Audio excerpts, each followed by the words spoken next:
we are opposed around the world by a monolithic and ruthless conspiracy that relies primarily on covert means for expanding its sphere of influence. Its preparations are concealed, not published. Its mistakes are buried, not headlined. Its dissenters are silenced, not praised. No expenditure is questioned, no rumor is printed, no secret is revealed.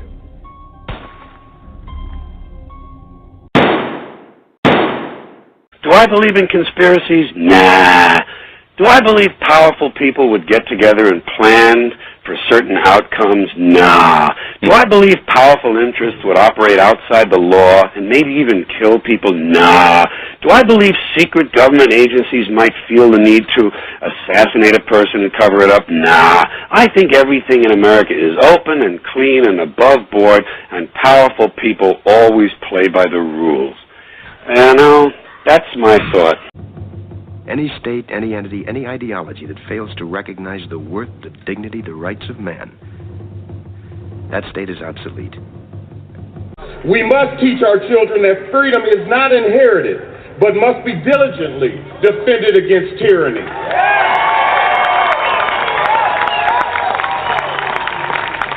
We're waging war. Welcome to the Chris Levels Show, Politics and Prophecy. He will share with you his theme of living life based on principles and not feelings. It's time for a return to our Judeo-Christian roots of laws and repent from the progressive liberal philosophy of what's convenient and feels good at the moment. Join him as he uncovers and exposes the spiritual wickedness that is robbing us of our inheritance that Jesus Christ promised us as a nation if we are obedient to his ways. Here's the host of the show, Chris Levels. Hello, hello, hello. I am Chris Levels.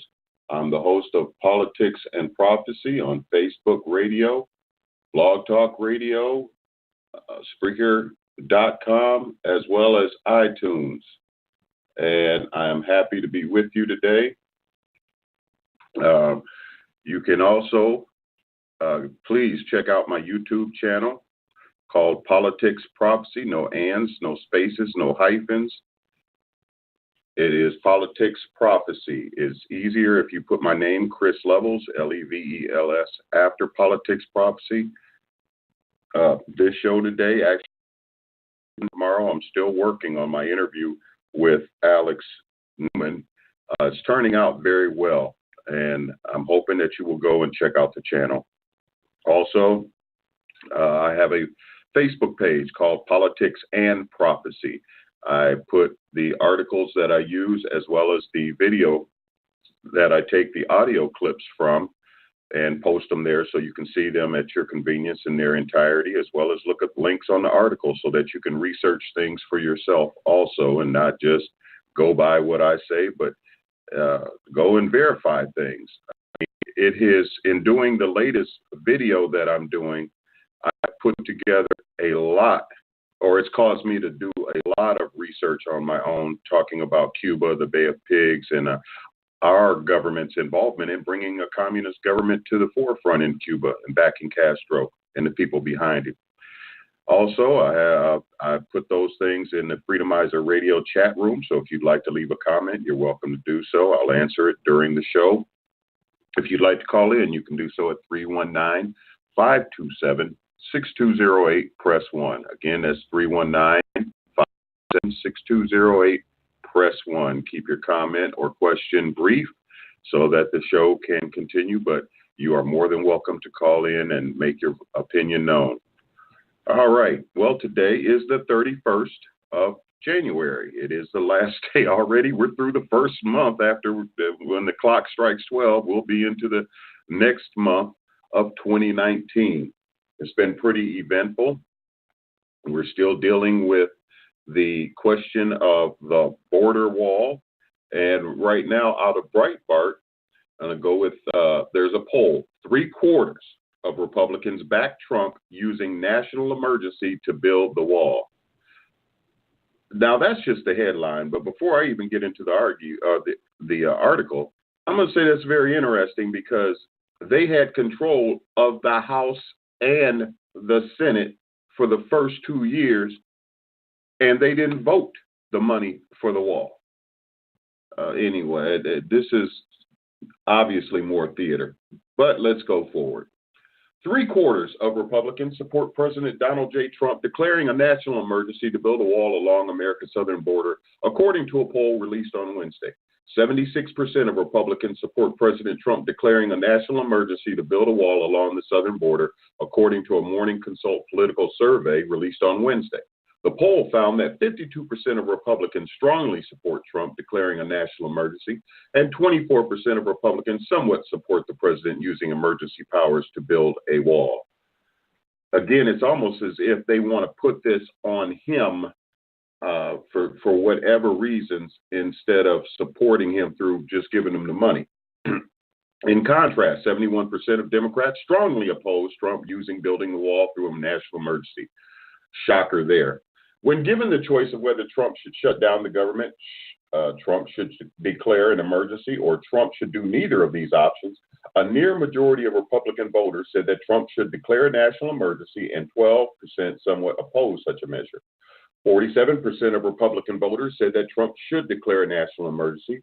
20% of Republican voters said that Trump should shut down the government again, and 22% said that Trump should do neither of these options. The poll arises as President Trump recently ended the longest government shutdown in American history in his quest to obtain border wall funding. Congress has reopened the government until February 15th. However, Trump said that there remains a good chance he could declare a national emergency to build the wall if Congress will not fund the border wall.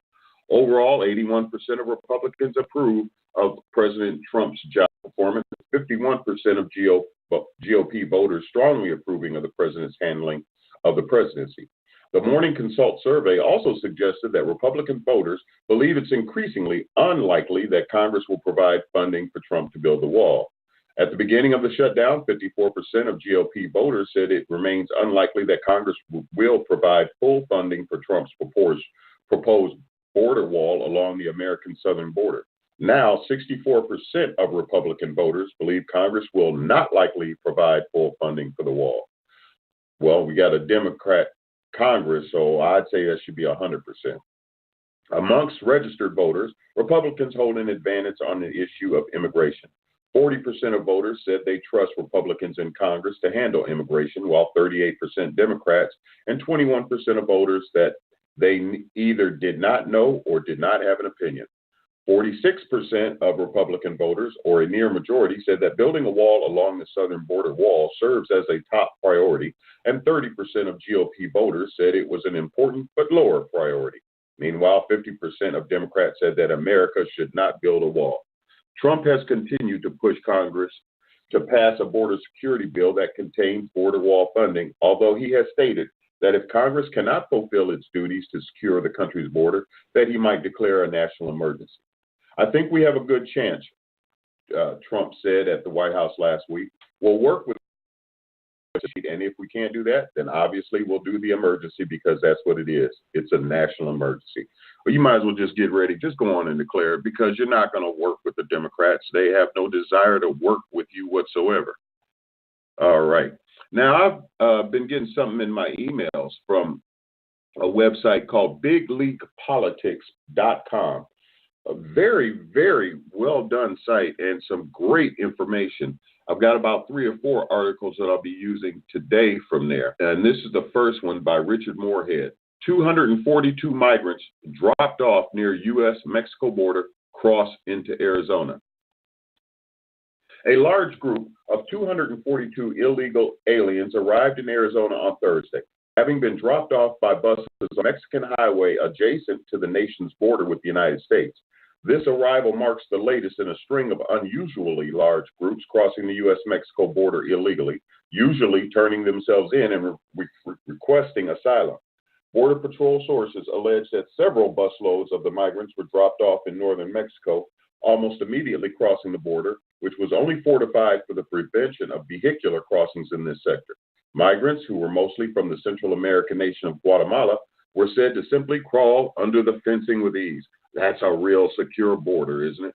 In similar fashion to recent large groups of migrants, the border crossers were apprehended by Border Patrol shortly after their arrival in the United States, having been detected by motion sensors. This was likely all part of their plan, as fighting a battle for legal residency within the American immigration courts is often viewed by migrants as a more favorable way to obtain legal status in the country. Should their claims for asylum be accepted, the American taxpayer would be on the line for providing free world-class education. I don't know about that part. Welfare, yes. Health care, yes. And public services, yes, for the migrants, regardless of their illegal entrance into the country. This makes no sense. Large groups of migrants pose an increasingly prevalent issue for Border Patrol and Homeland Security, which institutionally are more structured to deter smaller groups of adult men coming to the United States illegally to seek work. The group that arrived Thursday is one of several that came this month, with one that tunneled in near Yuma containing 376 people. A wall, while serving as an essential component of comprehensive border security, is unlikely to deter these sorts of groups that aim to utilize the immigration court system to secure residents. A more specific solution would involve reforming the system to crack down on fake asylum claims and requiring migrants to submit claims for asylum in a safe third country, such as Mexico. Well, actually, I shared the article recently about the fact that Kirstjen Nielsen signed some kind of law, and President Trump, that said that if they're filing for asylum, that they'll have to wait in Mexico. So we'll see how that plays out. Obviously, it hasn't stopped these people from doing what they're doing. Okay.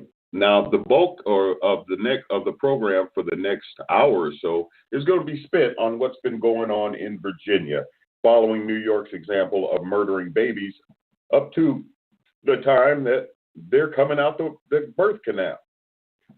So this story, you'll just have to bear with me. Some of you may already have heard this, but nothing is too extreme. Virginia lawmaker proposes abortions on delivery table. Governor sees no issue. The murder of the unborn is a top priority for Democrats, by Sunny Joy Nelson. A Virginia House representative has proposed another radical abortion bill allowing murders up to the moment of birth. Representative Kathy Tran proposed House Bill 2491 that would allow murders late into the third trimester. It strikes out language in the current law allowing third trimester murders only when the pregnancy is likely to result in the death of a woman or substantially and irremediably impair the mental and physical health of the woman. The bill takes out substantially and irremediably,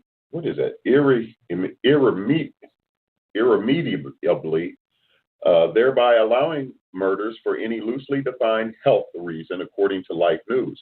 Taking it a step further, according to Life News viral video, Representative Tran states that her proposed bill would allow legal murders even if the mother is in labor. Delegate Todd Gilbert asked, where is it obvious a woman is about to give birth, that she has physical signs that she is about to give birth? Would that be a point at which she could still request a murder if she was so certified? She's dilating. Representative Tran, the mother of 4 children, responds, my bill would allow that, yes. Attempting to relieve the pressure from herself, Representative Tran tries multiple times to avoid answering specific questions about her bill, stating that, I don't think we have a limit in the bill. Representative Tran seems unsure of what all her bill entails. I guess because of the fact that she probably didn't write it.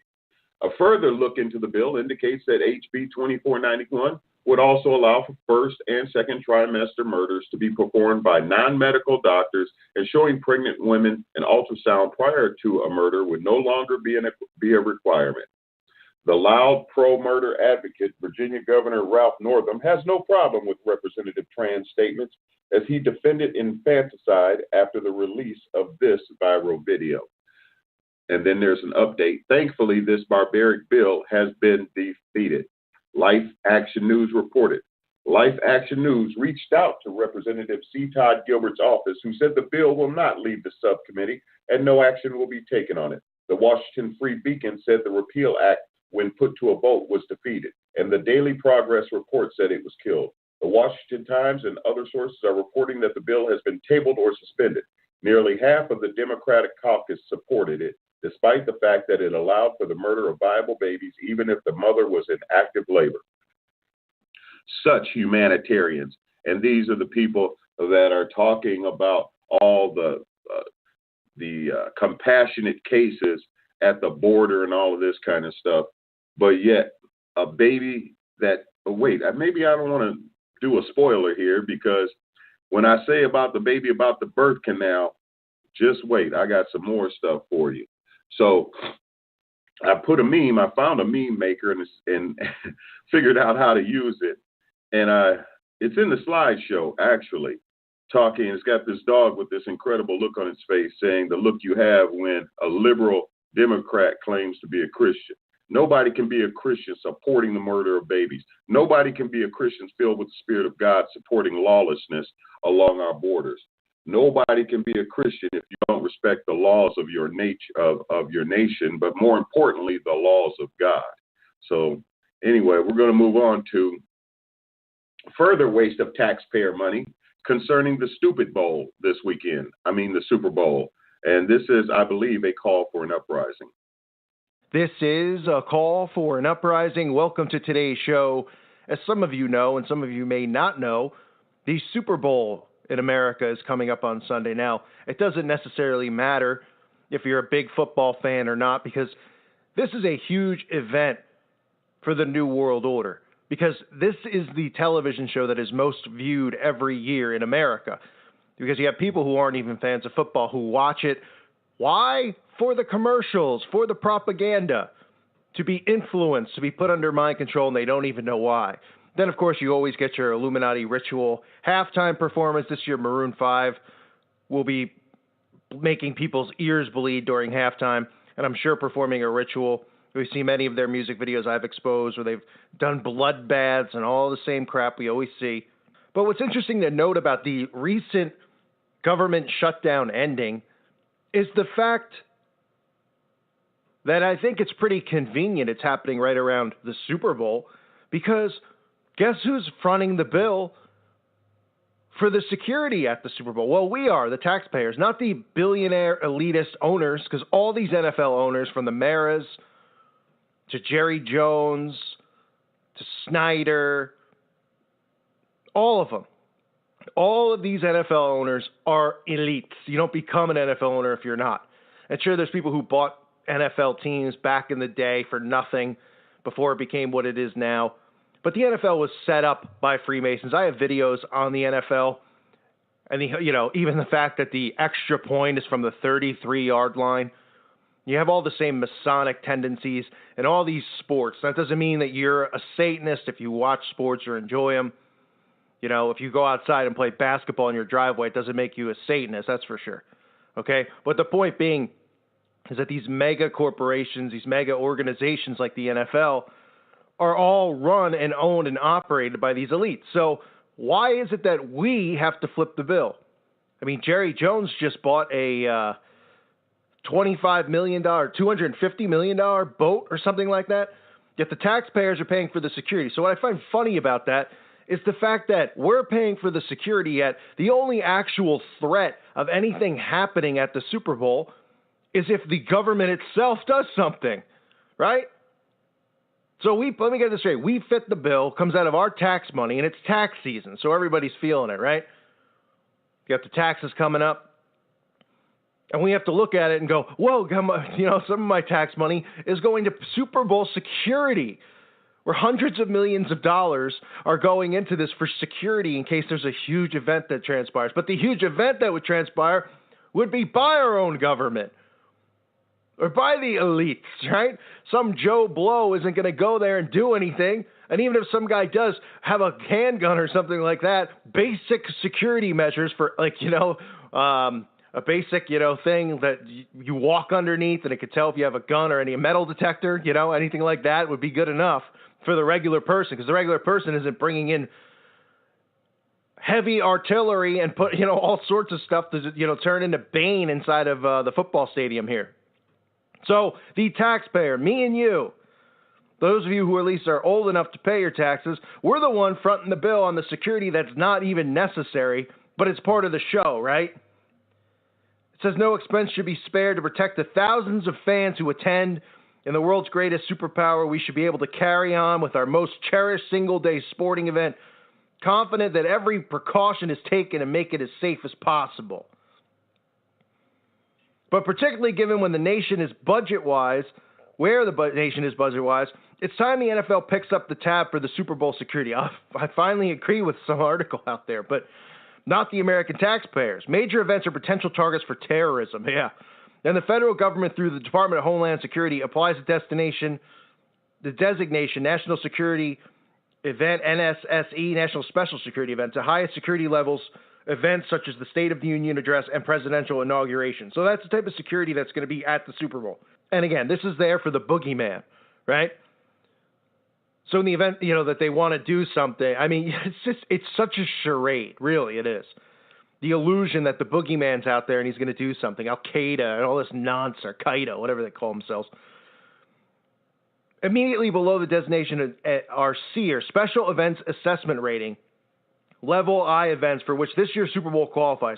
This designation prompts a significant commitment of federal resources and pre-event coordination and planning, but no additional budget. Many of the functions federal law enforcement are tasked with during this type of event can be found on a list on the DHS site related to the 2016 Super Bowl held in Santa Clara, including cybersecurity, bombing prevention training, active shooter preparedness, emergency communications. As an example, this year, according to the CBP website, between 3 p.m. and midnight on Sunday, February 3rd, aircraft will be assisting in the enforcement of an air travel restriction around Mercedes-Benz Stadium in Atlanta. According to an FBI spokesman, USA Today reports more than 1,500 public safety personnel will be involved in security for the upcoming Super Bowl. 1,500, including an unspecified number of federal officials. At the local level, an Atlanta police spokesman told CNN every Atlanta police officer will be on duty working 12-hour shifts from January 26th to February 5th. For last year's Super Bowl, $5 million was set aside by the event's host committee to cover security costs, plus more than $1 million to reimburse the Minnesota National Guard. The effort, according to the Tribune, was planned to include hundreds of officers from 60 police departments across the state, 40 federal agencies, and related offices, 400 members of the Minnesota National Guard, and private contractors. And the NFL isn't on the hook for these costs, right? Why would they not be on the hook for these costs? Why would we be on it for a sporting event? Just because, let me see. Oh, because these are all elitist owners, and they don't have to pay for anything. They don't even pay taxes, right? Yet us, think about the stuff, that we don't even know about that our tax money goes to. And we allow them to just take it from us. Just take it, right? Without a paper trail of, all right, say you owe $40,000, $30,000, $20,000 in taxes every year, right? Wouldn't you like a paper trail just so you know where your tax money's going to? And fine, even if they give it, we know they're BSing us. But I look around where I live. I don't even live on a paved road. And my tax money doesn't even go to getting my road paved. You go to the local town and you're like, can I get my road paved? So I don't get stuck in a hole when I got 8 feet of snow around me? Nope, can't do that. Oh, why? Does the money have to go so you guys can get more adrenochrome? What's the deal with where my tax money's going? Right? Oh, it has to go to public schooling for new books, right? For new propaganda for the kids. It has to go to the Super Bowl so we can have security that's not needed, because there is no terrorist threat at the Super Bowl whatsoever, except for our own government. So pretty much the people there working security would be the threat, because they would all be operatives and agents if there was a threat, right? It's a total scam. Living in this country is a total scam. The fact that we all just accept this stuff and allow them to just take our money, we all work. No matter what you do, just that we let them do it. No paper trail what it goes to. And then stuff like this where it's like, oh, our money's going to Super Bowl security. Really? Really? The NFL can't pay for this themselves? We have to pay for this? It's a total joke. It really is. Right? And isn't Donald Trump, everyone who's a big Trump supporter, isn't he like anti-NFL? And, the NFL, with the kneeling and all this drama circus show that's gone on for years now between Trump and the NFL? Shouldn't he, if he's this big, he's not one of them and he's on his own and trying to fight against him? Isn't this an easy fix for him to say the American taxpayer shouldn't be fronting the bill for it? And how convenient, like I said, that the shutdown is over now, because since these guys would be working for free at the Super Bowl, right? All this security. There's an article I was reading. I mean, it was pretty laughable. It was talking about how, high-ranking Secret Service, FBI, TSA, Immigration and Customs Enforcement, and Customs and Border Protection are among the federal agencies who will be working the Super Bowl as private security. And it says, listen, money's not the object. These guys will be there no matter what. Like, huh? This was written before the shutdown ended. It's trying to say, hey, even if even if the shutdown's still going on, these agencies will be there working for free for our protection. And then it says, well, they might not be working as hard because they're not getting paid. I mean, who's buying this stuff that these people aren't getting paid? I mean, it's a giant soap opera, a giant show at our expense. It's always at our expense, whether it's money-wise or anything else. So this year's Super Bowl, while you're watching it, just remember that your tax money's going so that these guys can throw a leather ball around. And I hate to, your tax money's going to the fact, to these guys throwing a leather ball around, a halftime satanic ritual, and all these propaganda commercials that are going to brainwash you. I can't even imagine how many commercials we're going to see of men's makeup lines. I'll guarantee it right now. I'll make that guarantee. We're going to see I don't know what name I went off the top of my head. Chanel, is that makeup line?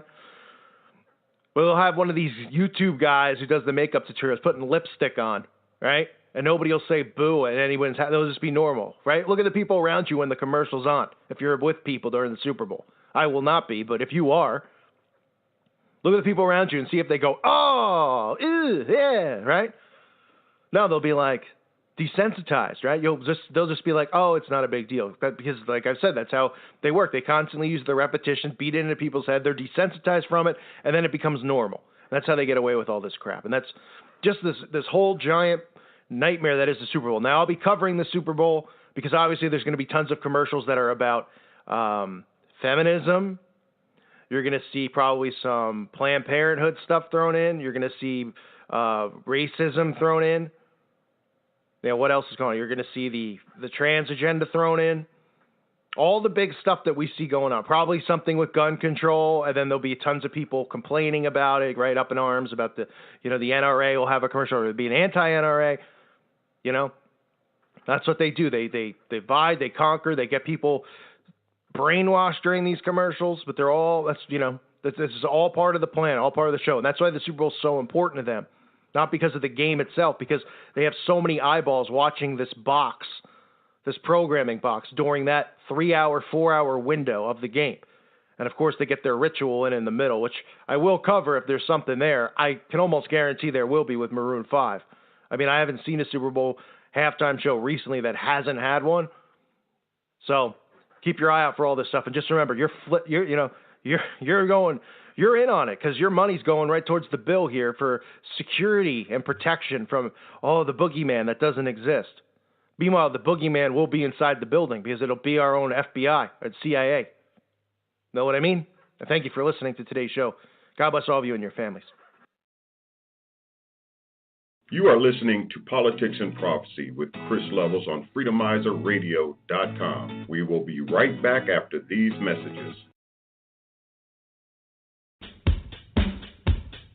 The Republican Party is certainly not perfect, but it's the Democrats who are now officially the party of death and destruction. Hello, I'm Ron Edwards on today's page from the Edwards Notebook. When it comes to every major issue affecting our republic, Democrats have become the party of how low can you go? It's not enough that far too many Americans slaughter their babies via abortion, but New York Governor Cuomo and other Democrats celebrate the fact that now Americans can kill their babies all the way up to the point of birth. We know that no nation can remain strong with open borders, but Speaker Nancy Pelosi, Chucky Schumer, and most Democrats are literally willing to sacrifice our national sovereignty and greatness on her altar of hatred of President Trump. Not because of any wrongs the president has said or done, because she and other Democrats have done far worse, which I believe will be revealed and dealt with soon, but because Trump has dared to challenge the status quo swamp-dwelling internationals who have been working to literally bury the United States under a mountain of United Nations and other leftist-inspired regulations that would replace our Constitution and Bill of Rights foundation. Wake up, America. The republic you save may be your own. I'm Ron Edwards. Don't miss the Ron Edwards Experience Fridays at 4 p.m. Eastern, 1 p.m. Pacific on SHR Media and AmericaMatters.us, and Sundays at 12 a.m. on Talk America Radio Network. Ron Edwards, the new voice of America. Sponsored by the Tri-County Liberty Coalition. I left off talking about what Representative Tran had attempted to do in Virginia. Well, I also said that the Virginia governor weighed in on the matter and had no problem with this. Well, Senator Sassy, this comes out of the nationalsentinel.com. Senator Sassy to Virginia governor after infanticide remark. Get the hell out of public office. Pretty strong. Let's see. This is by John Doherty. Days after Democrats in the state of New York passed and Governor Andrew Cuomo signed legislation legalizing late-term murder up to due dates under certain conditions, as well as, some say, the killing of babies outside the womb if they survive the murder procedure, another Democrat governor is in hot water with some conservatives over comments he made regarding infanticide. Virginia Democrat Governor Ralph Northam, in a Wednesday morning interview, could not definitely answer whether he supports murder right up until birth, even suggesting that an infant could be born while the mother and her doctor then discuss what should happen next, which would include killing the newborn, the National Review reported. Quote, if a mother is in labor, I can tell you exactly what would happen. The infant would be delivered. The infant would be kept comfortable. The infant would be resuscitated if that's what the mother and family desired, and then a discussion would ensue between the physicians and the mother, Northam said in a WTOP interview. Is morally repugnant, Sassy said in a statement. In just a few years, pro-murder zealots went from safe, legal, and rare to keep the newborns comfortable while the doctor debates infanticide, Sassy continued, the National Review noted. I don't care what party you're from.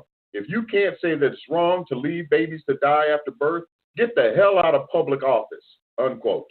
According to federal statutes, ending a baby's life after it is born is unlawful.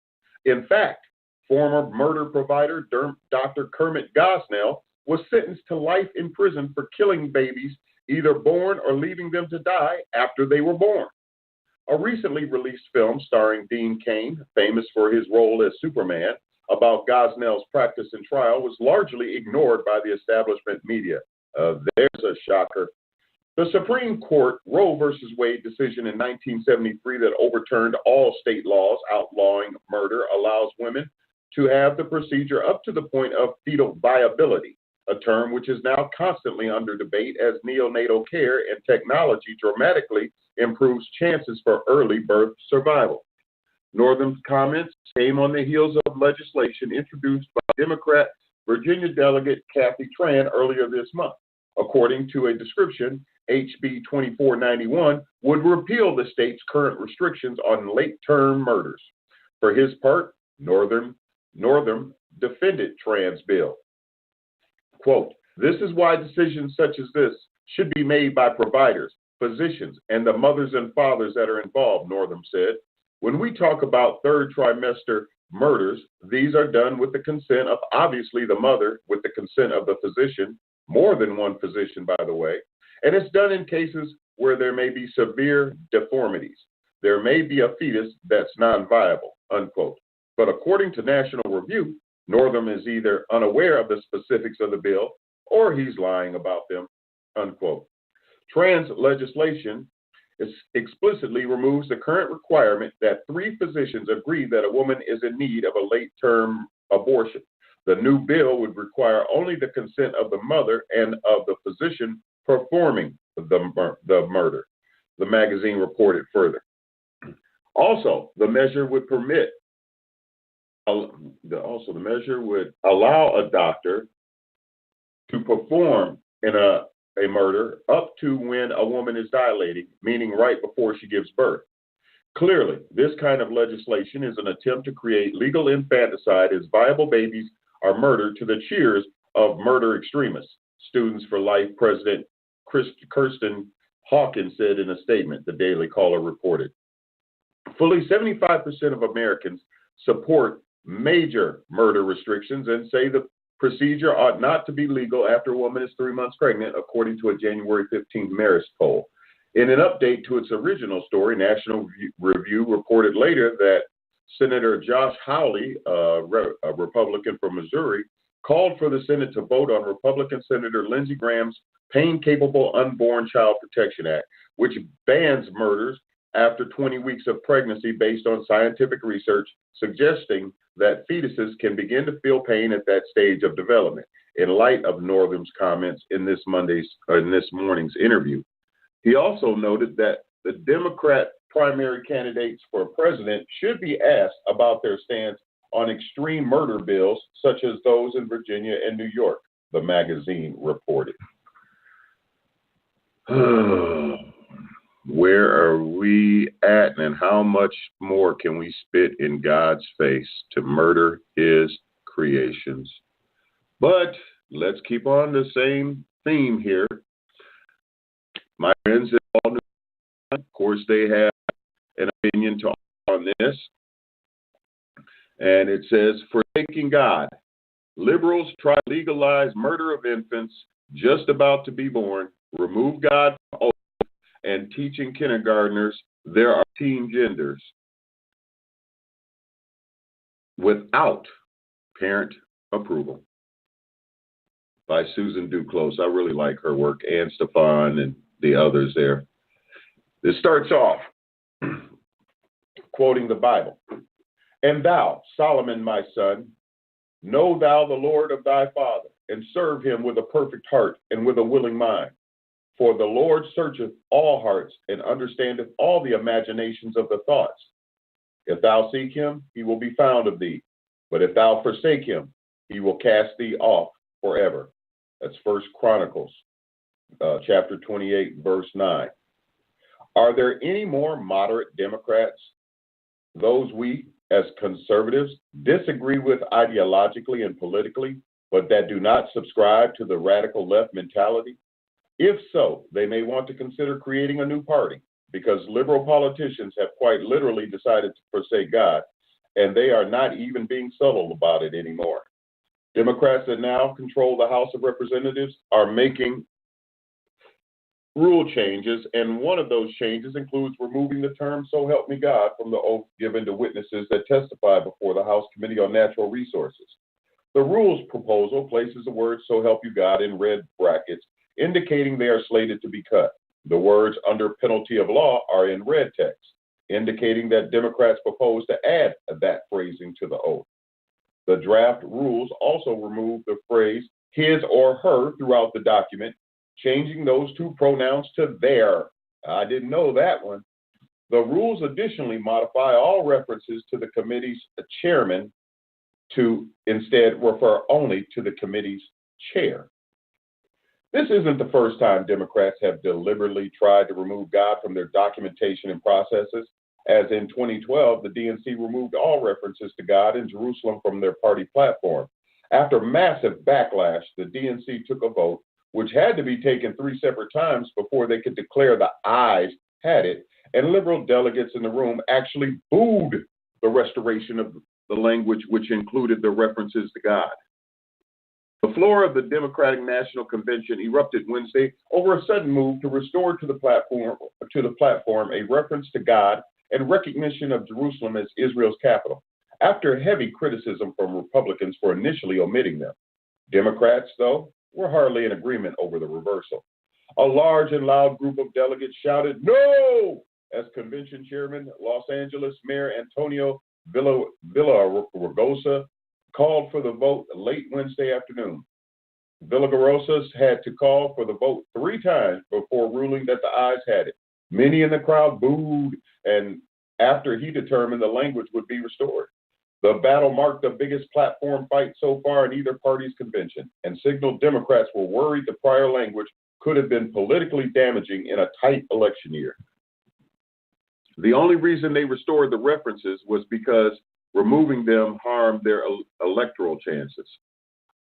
This should not come as a surprise, since the Democrat majority leader in the House, Nancy Pelosi, has been long criticized and rebuked by church leaders and was lectured by Pope Benedict back in 2009 for her stance on the murder of the unborn in conjunction with her claims of being a Catholic. Pelosi, the nation's highest-ranking Catholic elected official, said on Meet the Press Sunday, August 24th, that the question of when life begins is an issue of controversy within the church. Her comments drew rebukes from the archbishops of Denver, Washington, and New York. In a statement released Tuesday, August 26th, Cardinal Justin F. Regali of Philadelphia and Bishop William E. Laurie of Bridgeport, Connecticut, both high-ranking officials in the U.S. Conference of Catholic Bishops, said Pelosi's argument was inaccurate. The church's moral teaching never justified or permitted murder of the unborn at any stage of development, Regali and Laurie said. Pelosi, who supports murder of the unborn rights, cited the work of St. Augustine, who wrote that life begins 3 months after conception. Church leaders say medieval teachings were uninformed and inadequate in light of modern science, and that the question of life begins was firmly answered in the middle of the 19th century. All right. Well, speaking of medical issues, we're going to finish up with part 4 on colloidal silver with Dr. Peter Glidden. I hope you have enjoyed this. And then we're going to have Bill and Phyllis Phelps from House of Hope. Now, the Federal Trade Commission, you may want to know this, and I've done a whole webinar on this. According to the Food and Drug Administration in the United States, the only thing that can treat a disease is a drug. And according to the Federal Trade Commission, once you enter the zone of commerce and you start selling things, your freedom of speech goes away. Now, as a licensed naturopathic physician, in states where I'm licensed and regulated to do so, I can tell patients to do whatever I want to treat their disease. And I can sell them the supplement and make money from it because that's legal. It's covered by my license. But in a public forum like this, even though I'm a naturopathic doctor, because I have decided to sell colloidal silver Argentin 23 products on my website, once I decided to do that, my freedom of speech has gone away. So I cannot tell you, the general public, about the relationship between Argentin 23 and specific disease states, because that's illegal, believe it or not. And if your head just did not explode, you haven't been paying attention. This outrageous control of information by the Food and Drug Administration and the Federal Trade Commission is one of the leading reasons why everybody is sick and suffering. But I digress. So, when should you use Argentin 23? Well, let's talk about it. Anything needing antibiotic assistance, any type of anything in your body that's going on that may or may not be related to an infectious agent would be a good circumstance under which to use Argentin 23 to support and promote the structure and function of your immune system, to upregulate your immune system, to help your immune system, give your immune system a leg up. Cuts, scrapes, bites, burns, right? You can put the colloidal silver, the Argentin 23, on topically. Great stuff. Got a problem with your throat, got a problem with your ears, got a problem with your teeth, got a problem with your gums, Argentin 23, Argentin 23, Argentin 23, Argentin 23. You want to have really healthy sinuses? Argentin 23 in the spray applicator. You need upper respiratory tract help? You want upper respiratory tract immune support? Well, I've got just the thing for you, ladies and gentlemen. Get a nebulizer, $40. Put the colloidal silver in it, the Argentin 23, and adults or kids breathe that stuff right in, baby. Again, beats a poke in the eye with a sharp stick. No side effects, no danger, no hazard, only immune support. You got something going on in your digestive tract that would benefit from immune support? swallow a teaspoon of colloidal silver 3 times a day, or do a retention enema. Ouch! A big fan of colon hydrotherapy, colonics and enemas. I am. Do a retention enema with colloidal silver, Argentin 23. Not a bad idea. And of course, if you want to kill a zombie, nothing better than Argentin 23. And, you know, this opens it up for discussion. Argentin 23 is so effective that it will even kill the undead. And that is a trick, ladies and gentlemen. Here are my favorites. Natural Immunogenics offers Argentin 23 in many different iterations. This is what I have in my cabinet. I've got the Argentin 23 in a 2-ounce spray bottle. Just a spray bottle. Really great for topical applications of the product. They also have it in a nasal applicator. This is one of my favorites. I think this is my all-around favorite. I've been dealing with sinus conditions on and off forever. Finally getting to the bottom of it by using this stuff. Put that little nasal applicator in your nose, take a couple sprays, tilt your head up, take a couple sprays, tilt your head all the way back, take a couple sprays, and then reverse with the other nostril. Do that 3, 4, 5 times a day. Fantastic. You can also just get it in a little small 2-ounce container. But, you know, that's a good travel size, right? It's a good travel size if you're on the road as much as I am. You can drink it down. You can refresh the spray bottles with it, but a better solution for that is the 4-ounce or the 8-ounce bottle. Now, they also have a gallon bottle, but I don't sell that because it's too expensive for me to stock and ship.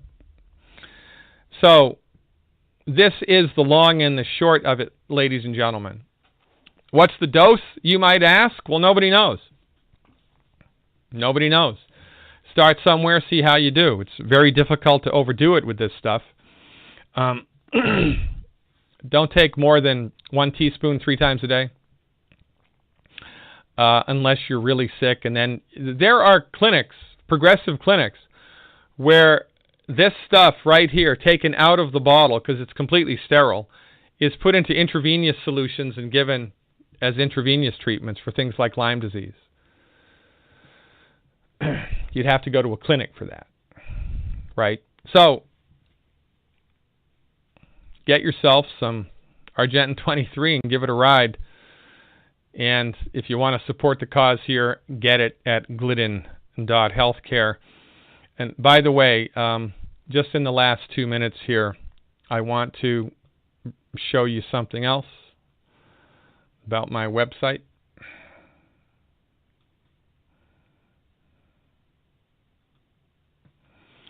So, here's my website, glidden.healthcare. That's glidden.healthcare.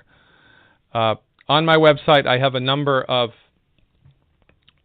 free and subscription service material that you can use to educate yourself about how you can get your body into the game of healing. I have an online self-help health recovery program called the Dr. Glidden subscription service. We have 5 levels to the subscription service: the trial size, the supporter size, advocate size,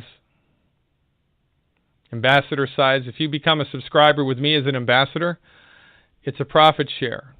You get unlimited free shares with everything that I do. So if you have someone in your life that's suffering with a health condition and you want to bring them into the light of science-based, clinically verified medical nutrition, you just click on the video that is appropriate and you can email it to them, and it's free for them. It's part of your subscription. If, as an ambassador, which is $34 a month, I've spent more on Starbucks coffee on most months than $34 a month. You get other people to become subscribers. You get a 25% affiliate commission for every month that they are a subscriber. This is how we're going to grow our grassroots coalition of the informed. $20 a month subscription level, $12 a month, and if you just want to try it out for size for one day, it's $5.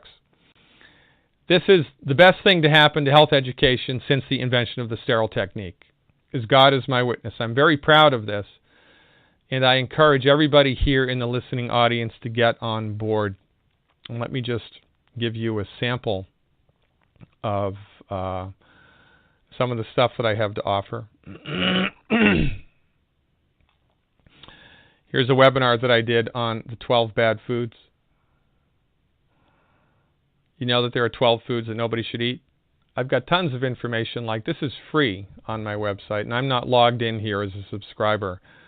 But I have hundreds of hours of instructional videos here that explain in really easy to understand terms what you can do to get your body into the game of healing if you've been diagnosed with asthma, arthritis, type 2 diabetes, whatever. We are a grassroots coalition of the informed, ladies and gentlemen, and as my second cousin, 7 times removed Benjamin Franklin said, we must hang together, or most certainly we will hang alone. I am your steadfast advocate for health, Dr. Peter Glidden. Thanks for hanging out with me for the last 42 minutes. God willing and the creek don't rise, I'll see you around campus. Until then, live long and prosper.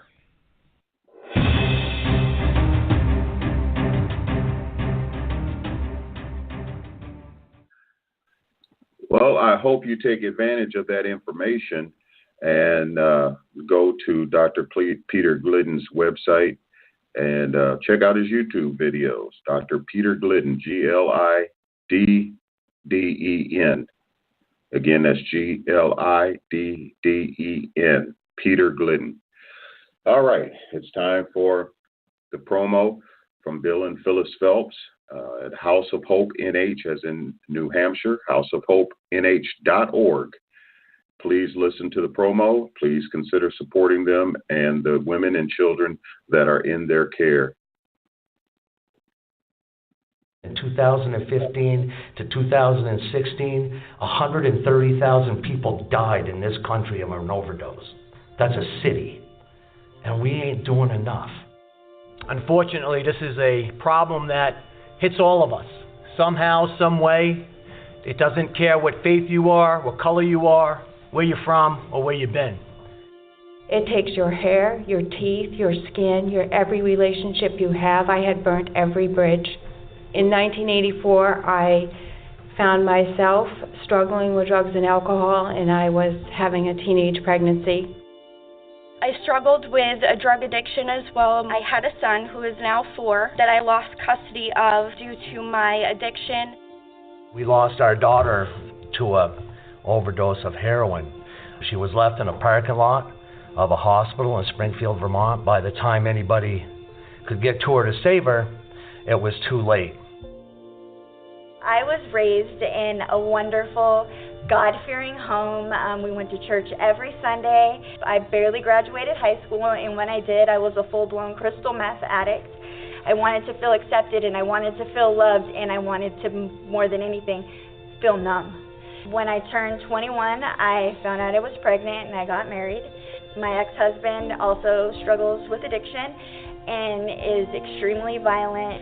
I found myself beat up and laying on the ground, and I just given up, and I finally said, God, if you're real, you are going to free me from this relationship, and you are going to set us free, and you are going to make a way where there is no way. And that's exactly what God did. And I remember that very phone call where I actually heard someone's love for me. I heard someone pray for me, and I knew that this was where I needed to be.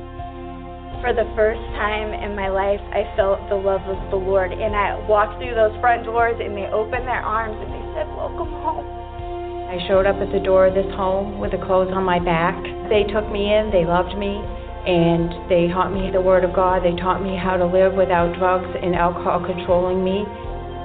During my walk through New Life Home, not only has the Lord restored my son back to me, He has restored my family back to me. The chains that have been bound around me are no longer there. They're broken. I no longer walk in that shame. I no longer walk in that discouragement. And I'm no longer deemed an addict. I'm no longer deemed a terrible mother. I'm deemed the daughter of the one true King. I now have life. I'm alive, and I am so grateful for that. I am so grateful that my son is alive. We honestly believe that if our daughter had an opportunity to experience what you're going to allow people to experience, she'd be here today. Brandy's biggest fear was leaving her daughter Malaya, and that's why she left the programs that she was in. The opportunity to keep a mother and a child together should not ever be a question. I would have never, ever left without my kids. My mother wouldn't separate from me, even if it meant not getting the help that she needed. I know that the program was really transformative for my mother. When she left the program, she had the coping skills she needed to face life without turning to drugs, without turning to alcohol. A lot of programs today are 30-day, 60-day, 12-day programs. They don't work. We know. Everything we're reading and studying says 18 to 24 months is the key. Because once they get better, they need to be reacclimated. And then they need to be supported as they go into their new lives. We take these girls, get them the education that they need, get them up on how to manage their family, their finances, and how to manage a home with a job without being controlled by drugs. It is a Christian home, and it's built on faith, and it's faith in God and faith and love. What we honestly hope is that there's going to be a point in our lives where we need less homes. The reality is that today they're needed more than ever. You know, when they chose the name the House of Hope, I think that's truly what we're offering here. Again, you can contact them at House of Hope, NH, as in New Hampshire.org. So please consider being a contributor to them. They need everything from dollars to diapers and anything that you can imagine that a woman or a child might need, toys, anything that you would like to send, please consider doing so and help these women get back on the path that God has ordained for them. All right, let's get back to the article. Forsaking God, liberals try to legalize murder of infants just about to be born, remove God from oath, and teaching kindergartners there are 15 genders without parental approval. And I left off talking about that witch Nancy Pelosi, and we'll continue from there. So in 2008, 2009, Nancy Pelosi, the leader of the Democrat Party, absolutely admitted that, in her opinion, life begins after 3 months, which, for the record, the church disagrees with, stating clearly that life begins at conception. Yet, nearly 9 years later, we are seeing laws by liberals that would allow murders up until the second of birth. And then they've got a image here, and it says, and the destruction of the transgressors and the sinners shall be together, and they that forsake the Lord shall be consumed. Liberals in multiple states are now proposing to legalize the murder of babies via late-term abortions all the way to the point of dilation and the moment before birth. Now, I just touched on this, but in Virginia, a Democrat lawmaker, Delegate Kathy Tran, presented a bill that would lift a number of state-level murder of the unborn restrictions. When questioned by House Majority Leader Todd Gilbert about the provisions dealing with third-term murders, asked about how far along in a pregnancy her bill would allow the procedure to be made for mental health reasons, she admitted her proposal would allow the murder of the unborn right up to 40 weeks, even to the moment of birth. With a camera close by, House Majority Leader Todd Gilbert, the subcommittee chairman, questioned Tran about that provision, asking the Democrat if her legislation would let a woman ask for a late-term murder for mental health reasons.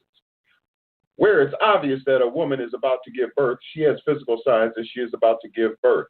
There'll be a point at which she could request an abortion if she is so certified. If she's dilating, Gilbert asked. Tran responded, Mr. Chairman, that would be a decision that the doctor, the physician, and the woman would make at that point. I understand that, Gilbert said. I'm asking if your bill allows that. Tran said, my bill would allow that, yes. And there's the actual discussion in a video connected to the article. It is hard for a writer to admit, but I was left speechless after watching Tran try to justify her proposal. The Republican Party of Virginia succinctly describes this proposal as barbaric, calling it infanticide, and I would have to agree with that terminology. The moment of birth, a living baby that moves its arms and legs, is moving around, has a heartbeat, is alive. I am not even addressing the murder of the unborn as a whole or the Roe versus Wade controversial Supreme Court ruling. This Virginia Democrat is pushing a bill that would allow a doctor without any mental health training to decide at the last moment before the baby is delivered and breathing outside the womb that the mother's mental health could be jeopardized and just murder the baby right there, seconds before it is born. Virginia isn't alone, as last week it was reported that Vermont liberals are pushing for a bill that would have zero limitations on the murder of the unborn as to time, reason, fetal viability, or method. How evil does one have to be to propose and try to justify the murder of a fully formed, ready-to-be-born infant?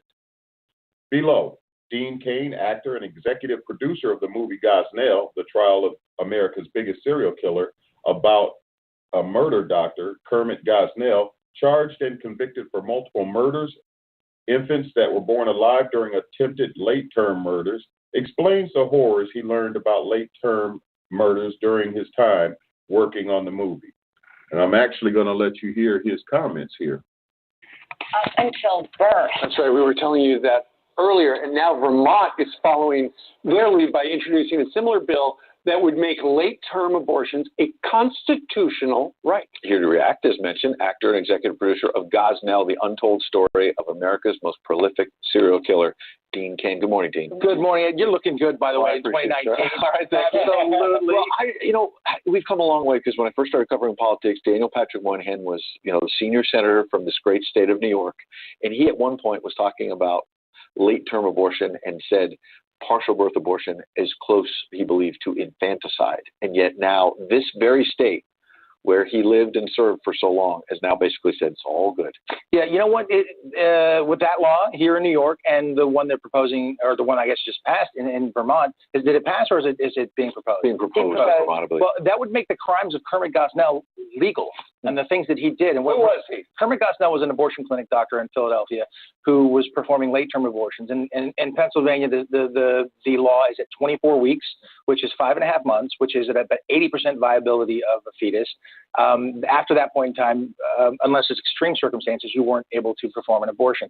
And he was doing this well beyond that a lot. He was found guilty for 3 murders, but they could have done it for hundreds. Yeah. And he would actually induce birth, or they would have birth to a live child, and then he would use a pair of surgical scissors to snip their spinal cord. But that would be legal in New York, for the New York law, and what's being proposed in Vermont. I think you said that was up to 5.5 months in Pennsylvania. Here in New York, it's up to birth. It's up to 9 months. If you change your mind the day before the baby's going to be born, you can have an abortion?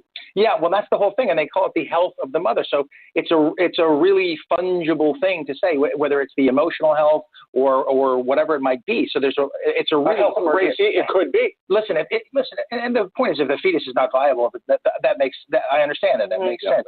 But if it's a viable child, I just encourage people to go watch the film Gosnell and then make a decision. I'm not telling anybody what to believe. We don't do that in the film, but we tell the story of Kermit Gosnell. And if you're not affected by that, I don't know. Pre-sales are now doing really well on Amazon, a bestseller, right? Yeah, it's the number one drama pre-sales on Amazon, and it's out in video on demand right now, and it's doing really, really well. All right, let's watch a little clip of it and then talk about it. Prosecution has offered you a plea bargain, Dr. Gosnell. And I would have to admit I was guilty. I'm not guilty. When you get to the courthouse, you are going to be swarmed by reporters. You ready for this, counsel? Where is everybody? Okay. Dean, after doing all your research, executive producer, and learning more about his life, how did he justify doing what he did? And what's the worst thing you learned when you were covering the story?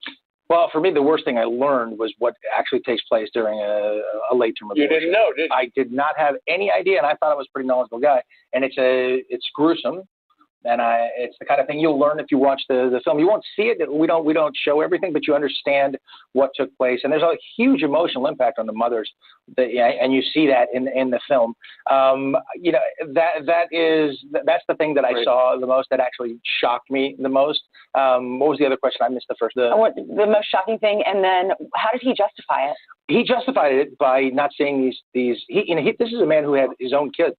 But he justified it as not seeing these children as children. Well, he's in prison right now. So that film is available on Amazon and elsewhere on demand. Okay, let's get back to Dean Cain. I really do like the roles that he plays in movies. Very wholesome roles, very substantial roles. But anyway, in other news, we see that the California Department of Education is proposing changes that would revise the state's health education framework to teach kindergartners that there are at least 15 different genders rather than 2, and parents would not be informed nor have the right to opt their children out of the forced indoctrination. Over the years, we have seen liberals attack people of faith, show religious bigotry in confirmation hearings for President Trump's judicial nominees, fight against traditional marriage, push to allow transgenders in bathrooms, locker rooms, and changing rooms of those of the opposite sex, attack religious owners of businesses that will not create custom products that go against their religious beliefs, push the LGBT agenda in our educational system, and many, many more examples, including the ones above, which shows that liberal Democrats truly have forsaken God and will be judged accordingly when the time comes. Below is the short official trailer for Gosnell, the trial of America's biggest serial killer. The DVD for the movie will be released on February 5th, 2019, and can be pre-ordered at Amazon. If you have any liberal members in your family, make them watch it. The book, Kindle and paperback, are already available. And I plan on having a showing. I don't buy very many movies at all. I can't tell you the last one I bought, but I have full intentions on buying this book or buying the movie so that I can have a fellowship gathering and bring people together to watch it. So right now, we're going to be going to The Invisible Empire, and this is all playing a part in this, all of this murder of the unborn and the depopulation agenda. And I recognize I'm not going to be invited to Renaissance Weekend or that Bohemian deal where Newt, Rush, and Dick all sit in a teepee naked beating on tom-toms. Why does the media barely mention the Grove? Because many of them are in attendance.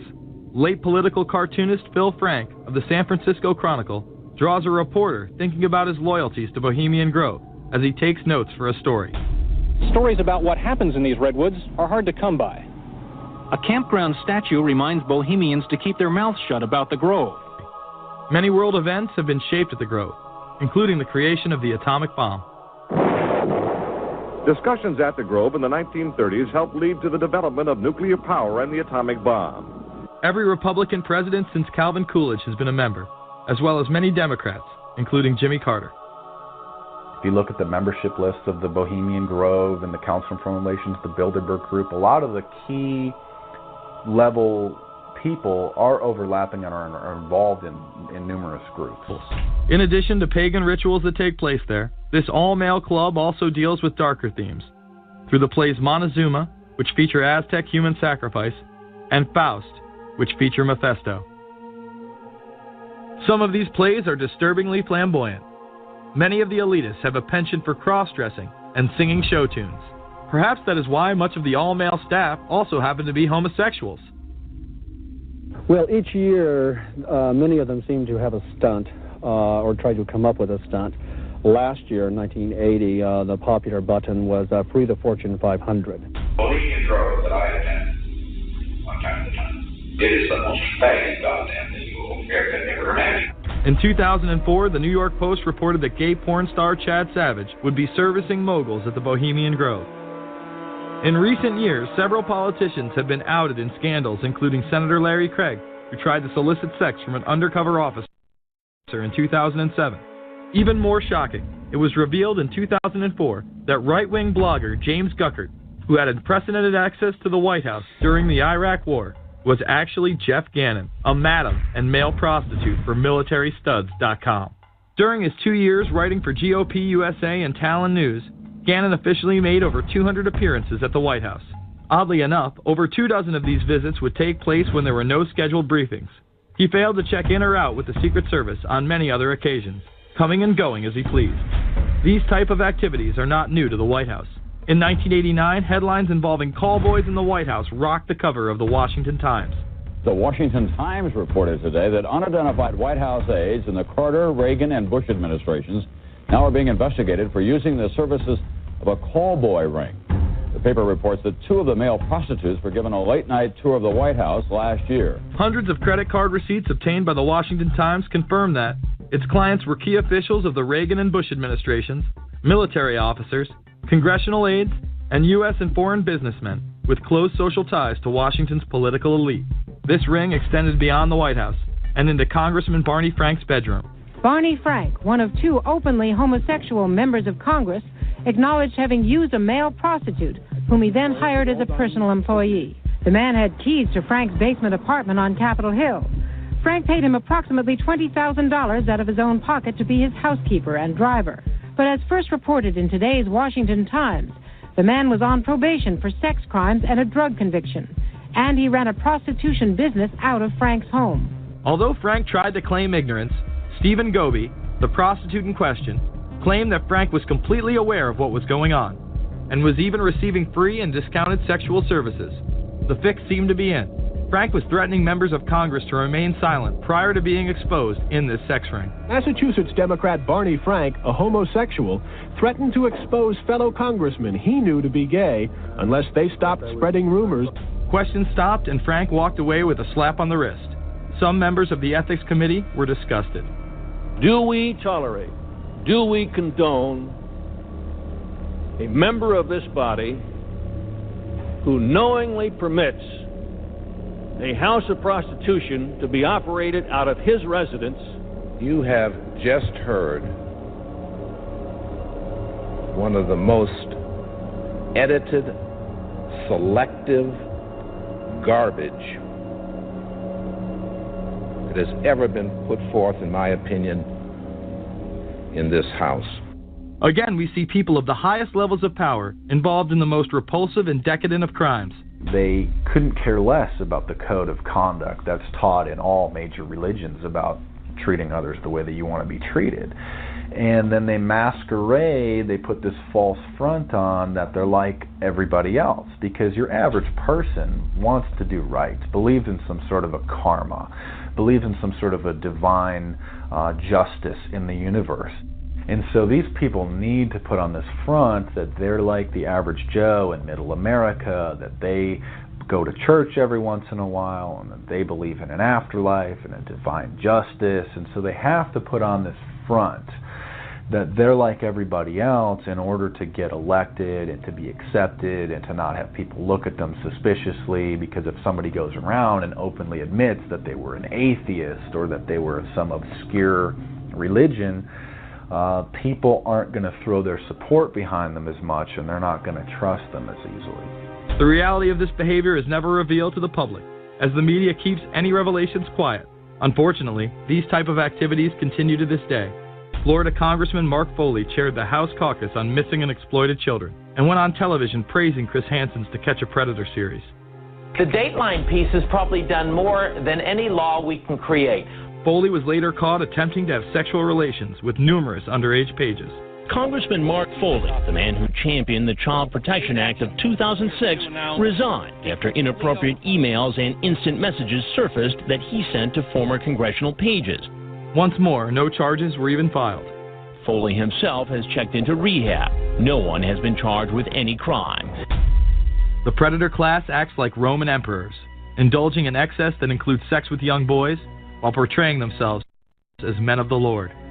The insanity is that we have allowed an interwoven elite criminal class to rule over us while posing as the saviors of the planet. We have learned they will stop at nothing to achieve their goals and are not held accountable for their crimes. They prey on the system rather than protect it. This is not a new world order of peace and prosperity. It is not a world government to save the earth. During difficult times, we must remain ever vigilant against seemingly positive solutions imposed to suit their aims.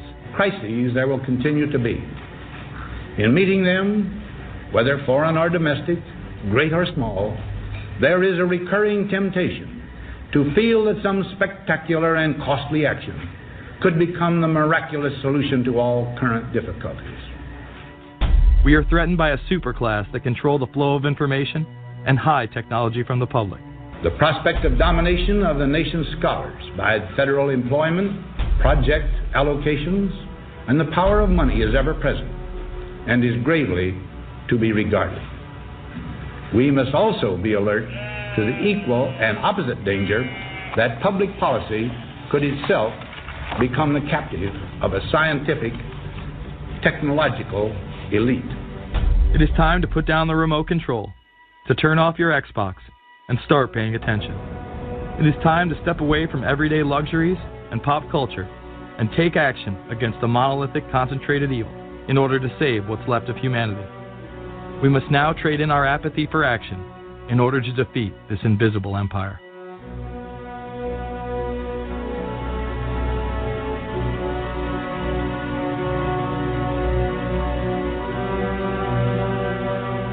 How set up are we to deal with this New World Order?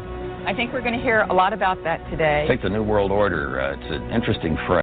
I've been thinking a little bit about the structure of the world, right? The New World Order, as everybody says. The peace could yield to the pernicious New World Order. The New World Order. The New World Order. The New World Order. The New World Order. This New World Order. Stay fixed on your goal of imposing the New World Order. You kept talking about a New World Order. A New World Order.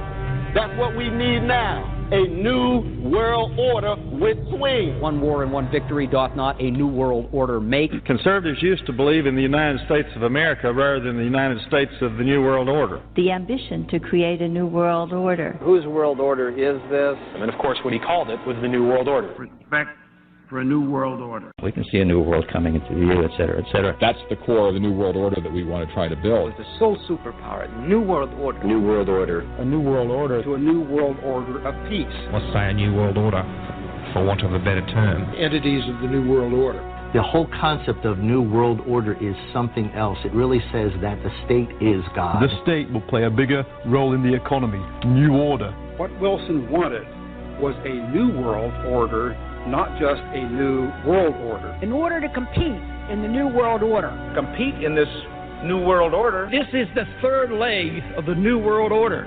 We had the World Bank, we had the IMF, and now we had the World Trade Organization. A rigid New World Order. This hoped for New World Order. Constructing a New World Order in the New World Order of the 21st century. The New World Order we're going to put in place in this New World Order. In this New World Order. The patriots in this country are not going to see their rights diminished in order to create a new world order. President Bush has described as a new world order, which we all share that same desire. A new world order. A PhD in political science. I taught English at the University of California for 34 years. And now that I'm retired, I can devote all my time to writing books about deep politics. With the development of the atomic bomb, people worried about the decapitation of the American government. And so ever since the 50s, there have been groups of people, usually very interesting people, planning for what would happen if there was a nuclear attack and the government was, as they say, decapitated. And under Reagan, that planning went off in a new direction. Two of the key people doing the secret planning then were Cheney and Rumsfeld, although Cheney was just an ordinary congressman under Reagan, and Rumsfeld was the CEO of a drug company, but they were empowered to consider. They worked with Oliver North, and it was called Plans for the Suspension of the Government. And they changed the conditions. There was a special executive order which said it would no longer be for an atomic attack, but for any emergency. And that's why it was possible for COG actually to be instituted for the first time on September the 11th, which of course was not an atomic attack. By that time, Cheney and Rumsfeld had been working on the planning for 20 years. And in the late 90s, neither Cheney nor Rumsfeld was in the government. They were both CEOs of corporations. What this means, the only way the best evidence we have about it is to go back to when Oliver North was quizzed about it in the Iran-Contra hearings, and he was asked if he was working on plans to suspend the American Constitution. And the chairman of the committee, the Iran-Contra committee, banged his gavel and said, "We can't go into that in a public session," which sort of corroborated that he knew what was being talked about and there was something there. I think that many of the things that are most disturbing that we've seen since 9/11, the end of habeas corpus, warrantless detention, warrantless surveillance, and above all, preparations for martial law.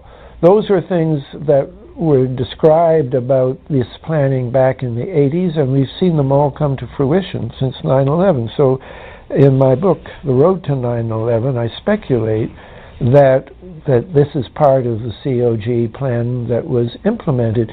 The fact is we don't know, Congress doesn't know, and when Congressman DeFazio of the Homeland Security Committee saw that the state of emergency authorizing this had been renewed yet again in 2007, and that there were COG provisions in the classified annex, he asked to see them, and he was told he didn't have the clearance to see them. And then the Homeland Security chairman on stationery officially asked and was told that the committee didn't have the clearances to see what the COG planning was. So that this is we're getting to two levels of government here. One level of government where we have checks and balances, what we call the constitutional government, and a higher level of COG government where the constitutional authorities are not allowed to go.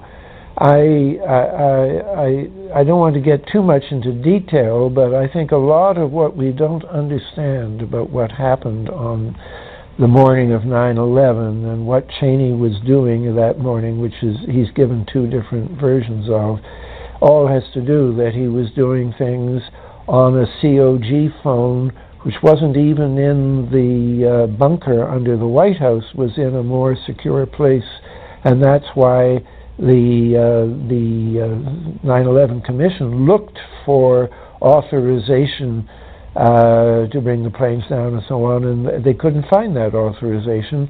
There's some kind of gap in the telephonic communication, and I think the answer is it's because we were going now to COG communications instead of ordinary communications. A state of emergency cannot last for more than a year and has to be renewed. And without mentioning the act, Bush did annually renew.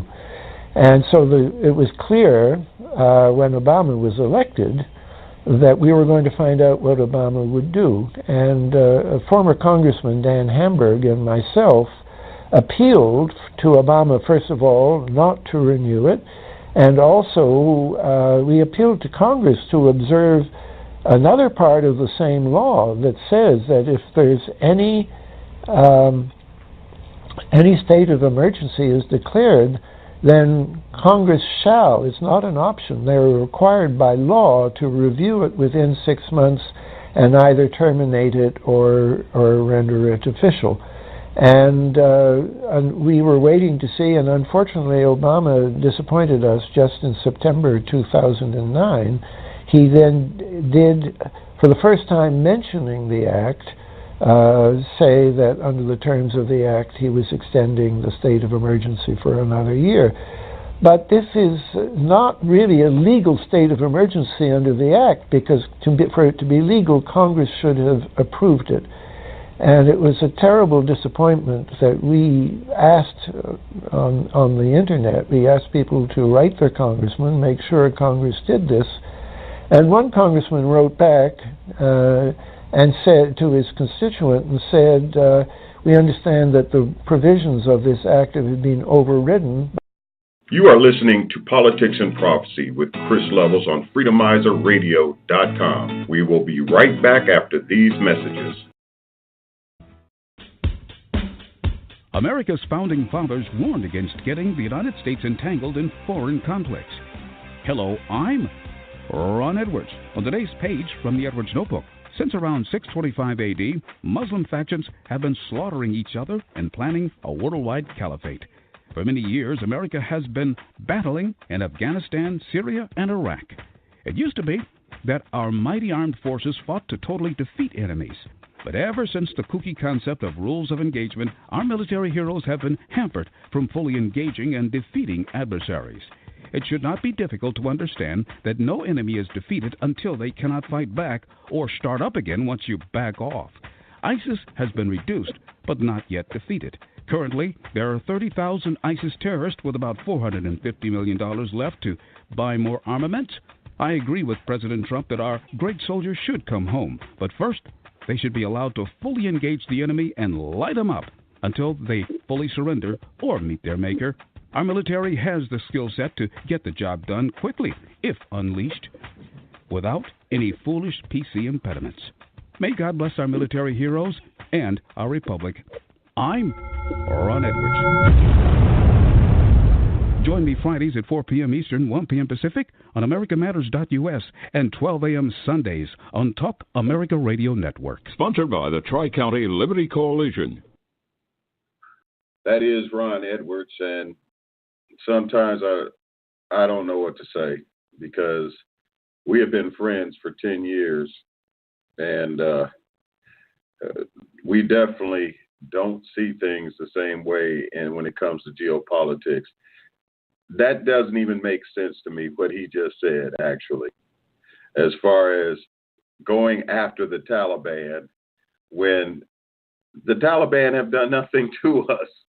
Just get the troops out of there, quit making them protect the poppy fields and supply the heroin over here that is keeping Bill and Phyllis Phelps in business, as far as the fact that they have to help these people get off the stuff that our military is taking part in shipping the poison over here.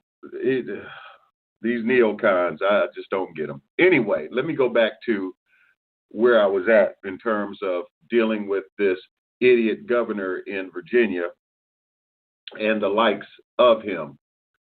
This is also in Big League Politics by Tom Pappert. Says, after endorsing infanticide, Virginia Governor Northam says he wants to disarm Americans at church. Boy, they are coming after us. All right. In the same interview, in which he made vile remarks about murdering infants after they are born as a form of abortion, Virginia Governor Ralph Northam attempted to change the subject by suggesting the government turn churches into gun-free zones. Northam went viral on Wednesday after endorsing murdering infants during a conversation about abortion. The governor suggested that if a new mother is still unsure whether she wants to have a child moments after giving birth, the child should be, quote, kept comfortable, unquote, while the mother and her doctor determine whether to end its life. Big League Politics has video of the full horrifying statement. Fortunately, and I'd remind you at this point, I'm posting these articles on my Politics and Prophecy Facebook page, so if you want to see them and with the videos, you can go there. Fortunately, after a massive nationwide backlash, Virginia lawmakers made it clear that the bill would never be voted on or even leave its subcommittee, perhaps overshadowed by the bombshell endorsement of infanticide. Most of the media missed Northam's suggestion that churches should be made gun-free zone, taking swipes at Americans' First and Second Amendment rights. Fortunately, the governor summarized his thoughts on Twitter. And this is what he said.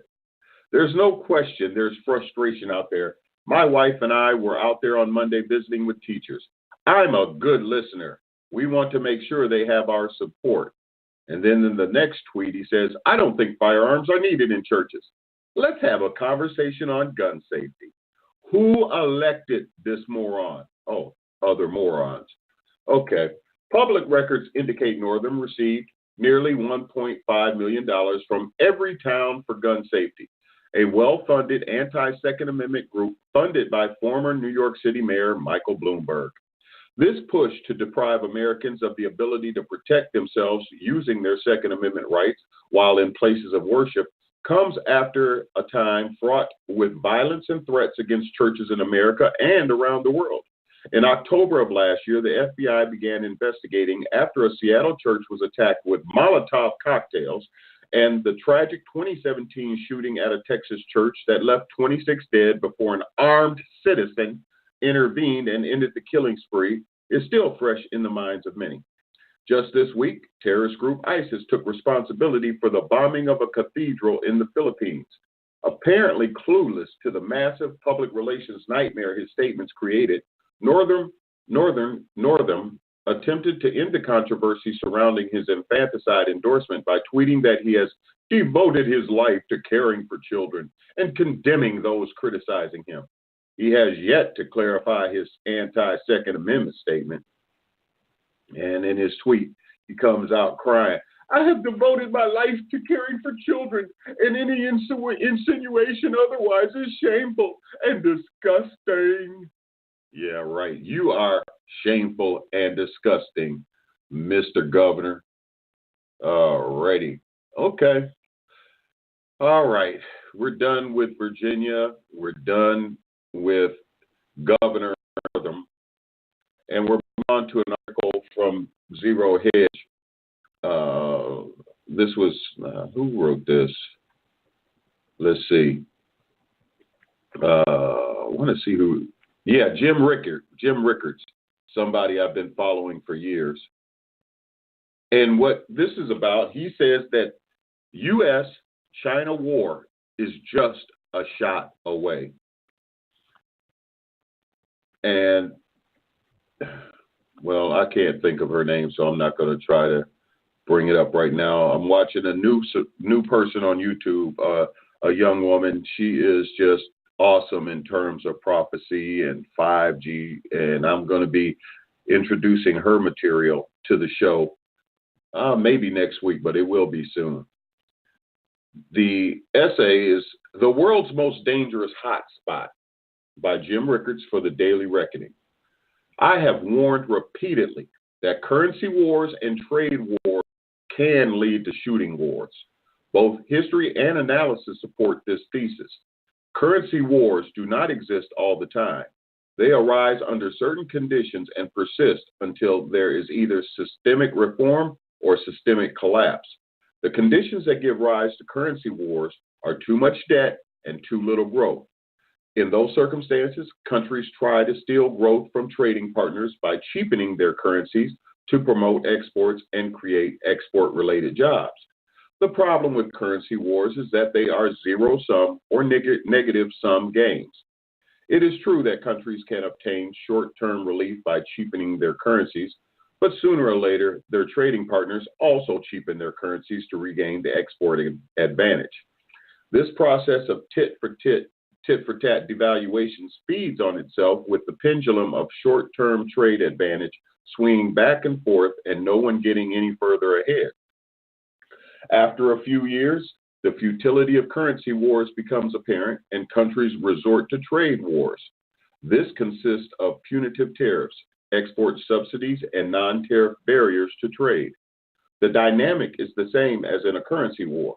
The first country to impose tariffs gets a short-term advantage, but retaliation is not long in coming, and the initial advantage is eliminated as trading partners impose tariffs in response.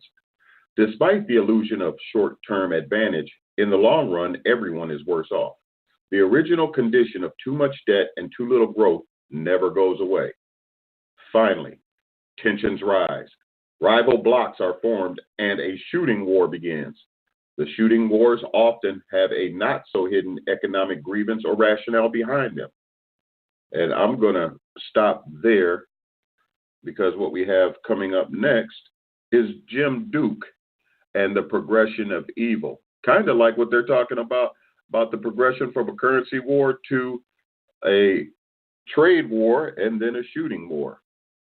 So we're going to go ahead and get to that.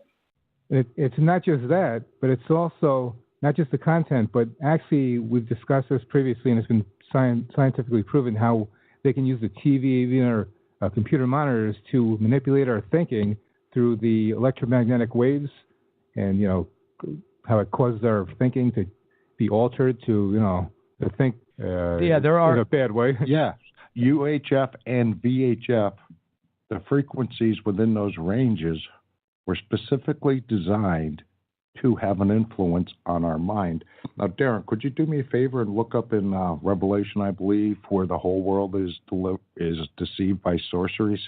I'd appreciate that. Sure will. Now, Jim, 18? you made 18, Revelation 18. Yeah. Now, Jim, you made a very good point about the sorceries coming in. So now we have the occult definitely influencing the elite and the politicians. We have it creeping into the masses. Now, when we have the radio, we have some of the churches protesting the things that are going on. Sometimes you might hear a gospel hour, might have some talking about it, and you'd have some music in there, which was, hymns and songs of praise and stuff like that. So the airwaves are being used for something good and for something evil at the same time. Now, in pre-World War II, things were legal in vaudeville. They were using stuff like ether, some type of morphine or opium. These things weren't banned. And there was also something called ether. Now, ether is a noun in chemistry. It's a pleasant-smelling, colorless, volatile liquid that is highly flammable. It is used as an anesthetic and as a solvent or intermediate in industrial processes. So, hey, it can help people go through some painful surgery, getting their arm or a foot removed or whatever. Well, they have other stuff today. Now, there is a literary meaning for ether. Jim, you care to take a stab at what that would be? Is that the spiritual essence? It is. Yeah. Check this out. Literally, the clear sky, the upper regions of air beyond the clouds. Well, let me tell you the 5 elements of witchcraft. Whoops, I'm sorry. The 5 elements of witchcraft is earth, air, fire, water, and spirit, right? But that spirit that they talk about is also subnamed ether. So that makes a lot of sense. So, Bob, I think I found that verse. I think you mentioned that, Jim. It's Revelation 18:23. I think that pertains to what you're talking about here. It says, "And the light of a candle shall shine no more at all in thee, and the voice of the bridegroom and of the bride shall be heard no more at all in thee. For thy merchants were the great men of the earth, for by thy sorceries were all the nations deceived." Yes. So, in the end times, all the nations are going to be deceived by sorceries. That biblical word was translated from the Greek pharmakia. Mm-hmm. So now we're up to,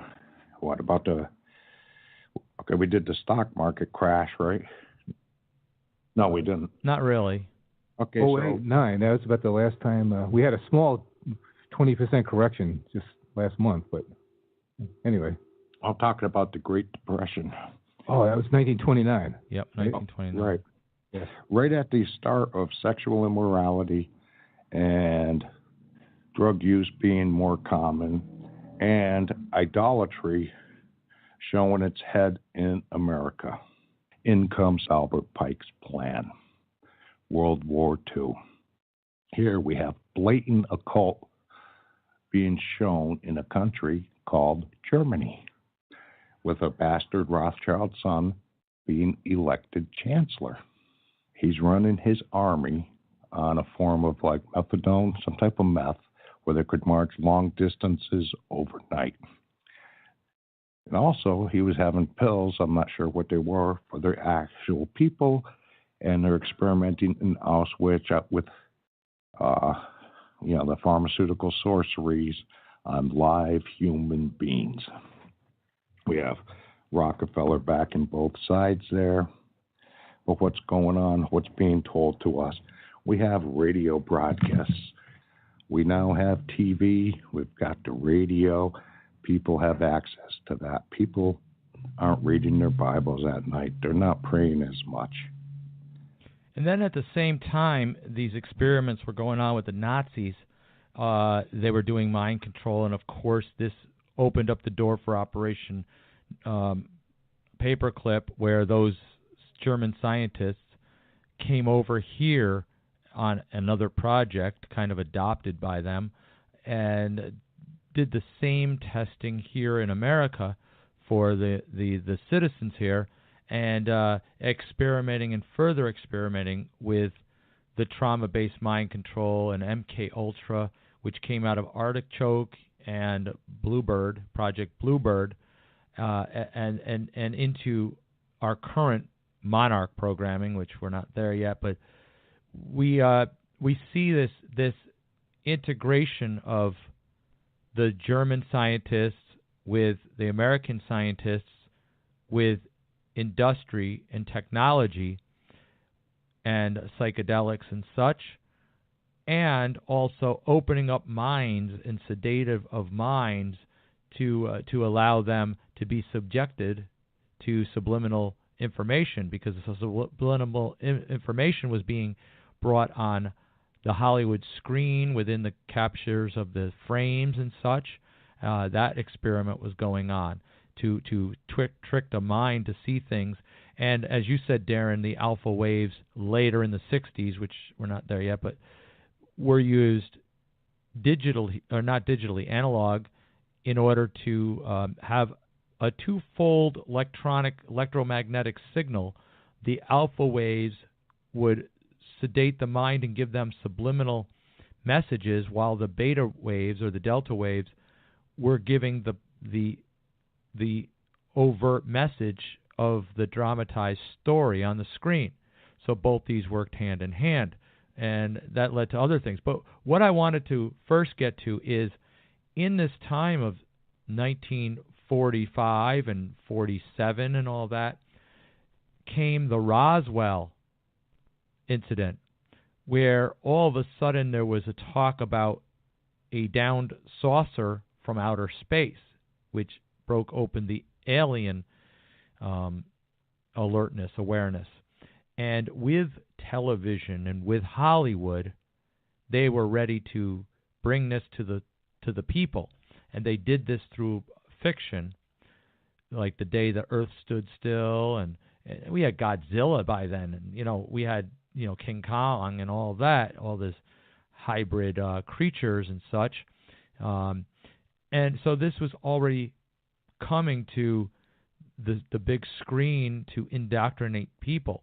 But Roswell was also said to possibly have been a time of opening up of portals. Maybe that's why, since that time, people started seeing lights in the sky. And if we look at those scriptures, it says, Satan can masquerade himself as an angel of light.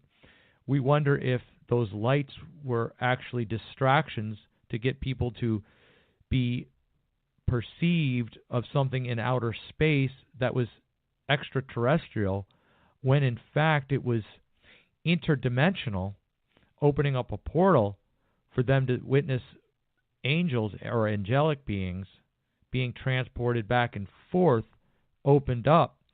Because since that time, we had definitely had an interdimensional realm of not just alertness to aliens and ghosts and things like that, but also, as we mentioned, evil coming about. The stories of Frankenstein, the werewolf, Dracula, which by the way was based on Vladimir the Impaler. What was his name? Vladimir the Impaler. Did he have another name? I think it was Vlad Dracul. Yeah, that was his actual real name. Yeah.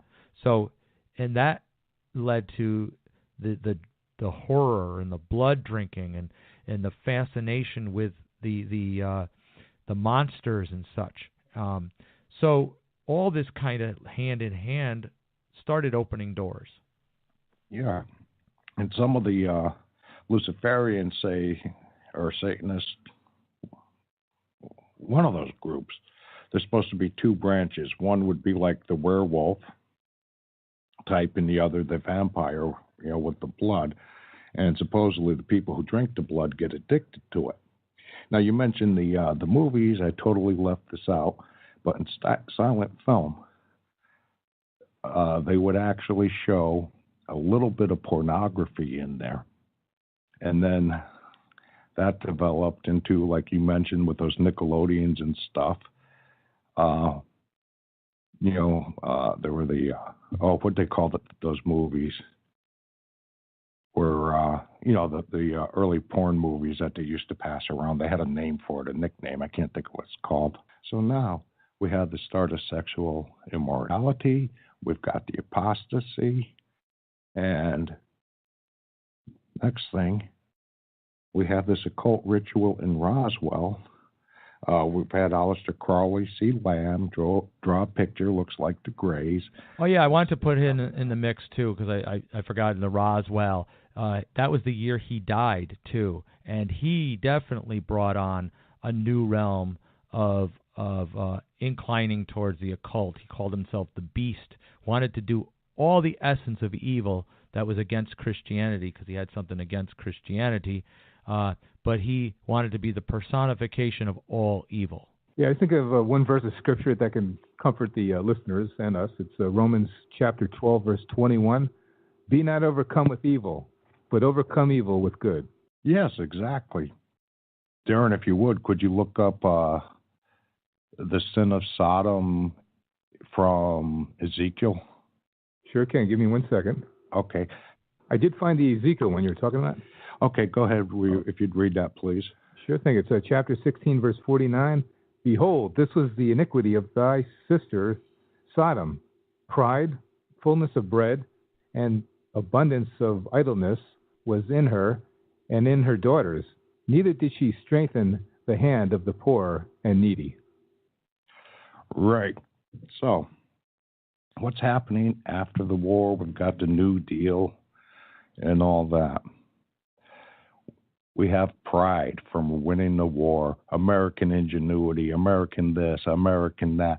We are an industrial nation. Oh, by the way, the communists who helped us win the war and actually got to Berlin first and who we were working with hand in hand are now our enemies because they had the Bolshevik Revolution in 1917. But we're not going to tell you we sent our troops over there to help them win. Now we have the fullness of bread. We got the 2 chickens in every pot. The abundance of idleness. Yes, we have our washing machines. We have our blenders. We have our egg beaters. We have a refrigerator that doesn't need ice. We've got electric light. Got a strong urge to fly. I got nowhere to fly to. Sorry, couldn't resist that. So now we've got our entertainment. We've got our pornography. We have our idol worship, and now we have our idleness. It takes less time to prepare food. You get it at the market. You don't have to grow it.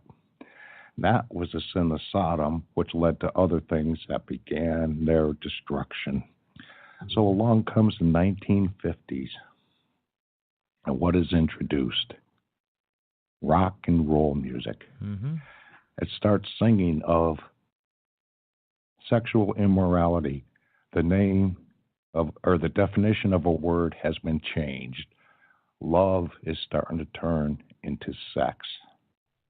Well, rock and roll, the original term from that, was to do with sexual lust. Remember, Satan was the choir master. He was in charge of the music. So, I should say Lucifer before he rebelled, if I'm correct. Yes, and the pipes were found in him. I believe that's in Ezekiel, is it? Or? Well, yeah, in Ezekiel. The way to remember, Isaiah 14, double it, Ezekiel 28. Those are the two passages. Mm-hmm. Okay, where was I? Okay, all right. So, we have things like well, Jerry rock and roll, Lee I just Lewis. want to make a point that the rock and roll was a sexual analogy. That's what it was actually subliminally trying to send forth at that time.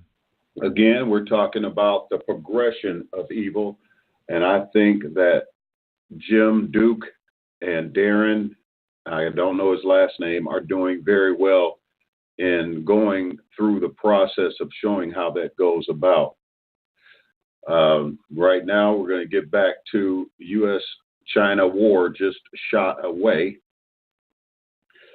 The sequence in the early 20th century began with a currency war that started in Weimar Germany with a hyperinflation from 1921 to 23, and then extended through a French devaluation in 1925, a UK devaluation in 1931, a US devaluation in 1933, and another French-UK devaluation in 1936.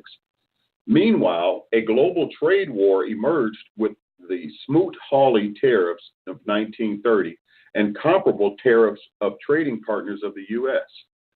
Finally, a shooting war progressed with the Japanese invasion of Manchuria in 1931, the Japanese invasion of Beijing and China in 1937, the German invasion of Poland in 1939, and the Japanese attack on Pearl Harbor in 1941.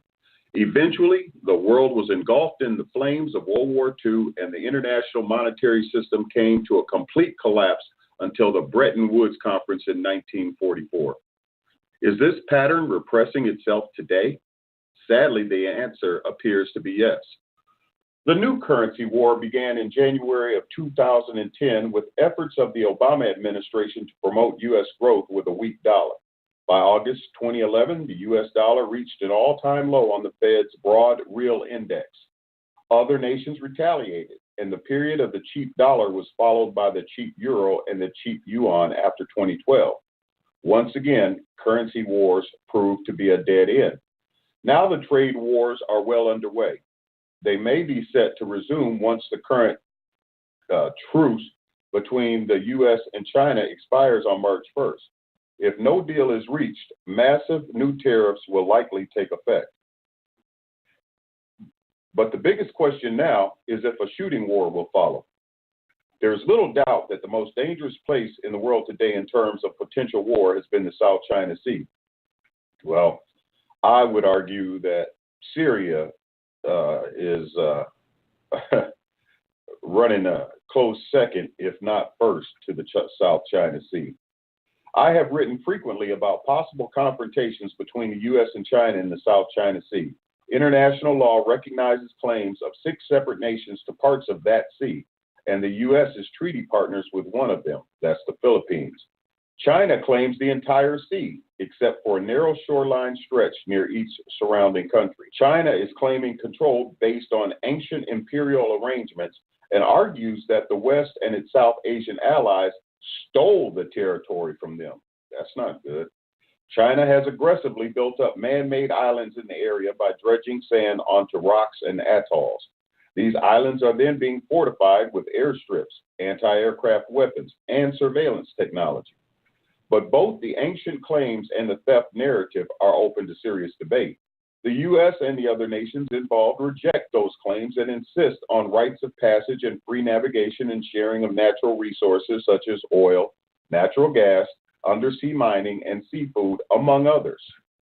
The U.S. and its allies, including Japan and the UK, have sent naval vessels to cruise waters claimed by China and to uphold rights of passage and their status as open waters. But the South China Sea is not the only body of water where the conflicts and risk exist. An even greater potential conflict lies in the Strait of Taiwan, which separates the island of Formosa from the mainland of Red China. China claims Taiwan as a breakaway province and part of China. The Taiwanese government claims that it is the lawful government of all of China, although there is a strong independence movement there also. 2 U.S. warships recently passed through the strait as a reaffirmation of rights of free passage and a show of support for Taiwan. China regards the passage of U.S. vessels as highly provocative and has threatened to block such transits with force. The South China Sea is a problem, but the Taiwan Strait is viewed in existential terms by China. The entire situation is like a powder keg waiting for the match to light it. The risks include not only intentional combat, but accidental shootings and collisions, which are not uncommon at sea, especially when 2 vessels are shadowing each other. In fact, the greatest risk might not be an outright attack by either side, but an accident or miscommunication that escalates into a firefight. We cannot avoid the real possibility that conflicting naval activities in both bodies of water will result in a violent incident or even war. And once an incident occurs, it could set off a chain of escalation that could result in open warfare. Trump is not someone to back down when it comes to American interests around the world, and Chinese leadership does not want to appear weak before the U.S. That's especially true at a time of great economic uncertainty. Communist Party leadership is desperate to maintain the support of the people, or else it risks losing the mandate of heaven. China does not want war at this time, but diverting the people's attention away from domestic problems towards a foreign foe is an old trick leaders use to unite the people in times of uncertainty.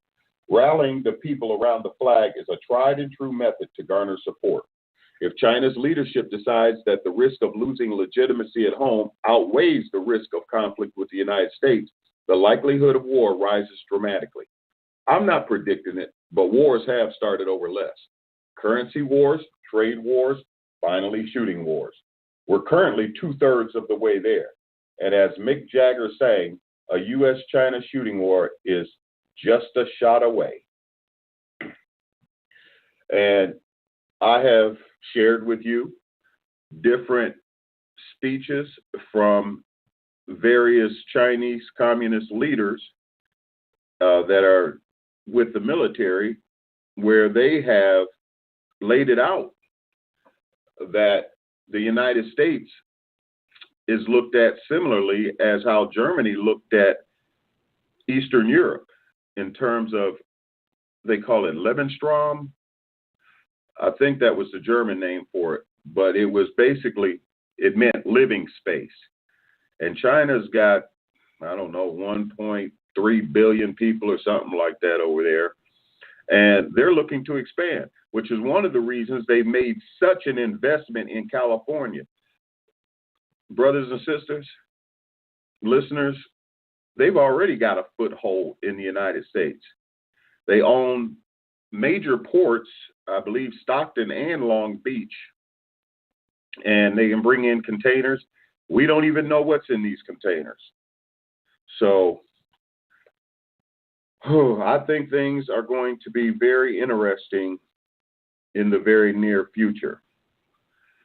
So let's just hope for the best and prepare for the worst. More importantly, make sure that your salvation is secured, because it doesn't matter. I mean, whether it is a war tomorrow, 2 years from now, whether it's an EMP attack, cybersecurity attack, whatever it is, you know, none of that matters, because there are people dying today without God in their life, without having a relationship through Jesus Christ. So that is the most important thing. But anyway, we will continue. Oh, this is something that I found intriguing, because we haven't heard about any of this in quite a while. Again, coming from big league politics. The Las Vegas shooting. Remember that, folks? Well, you know, that came and went out the news cycle. There were people, what was her name? Laura Loomer, that were doing great work exposing the cover-up that was going on, the inconsistencies in the narrative that was being presented. And they got to the point where they shut down news conferences because of people like her that were bringing up these inconsistencies, and they didn't want to deal with it. This is another article by Tom Tappert. Actually, this is 2 days ago. Vegas shooting. FBI says case closed with no motive after 16 months. How do you like that?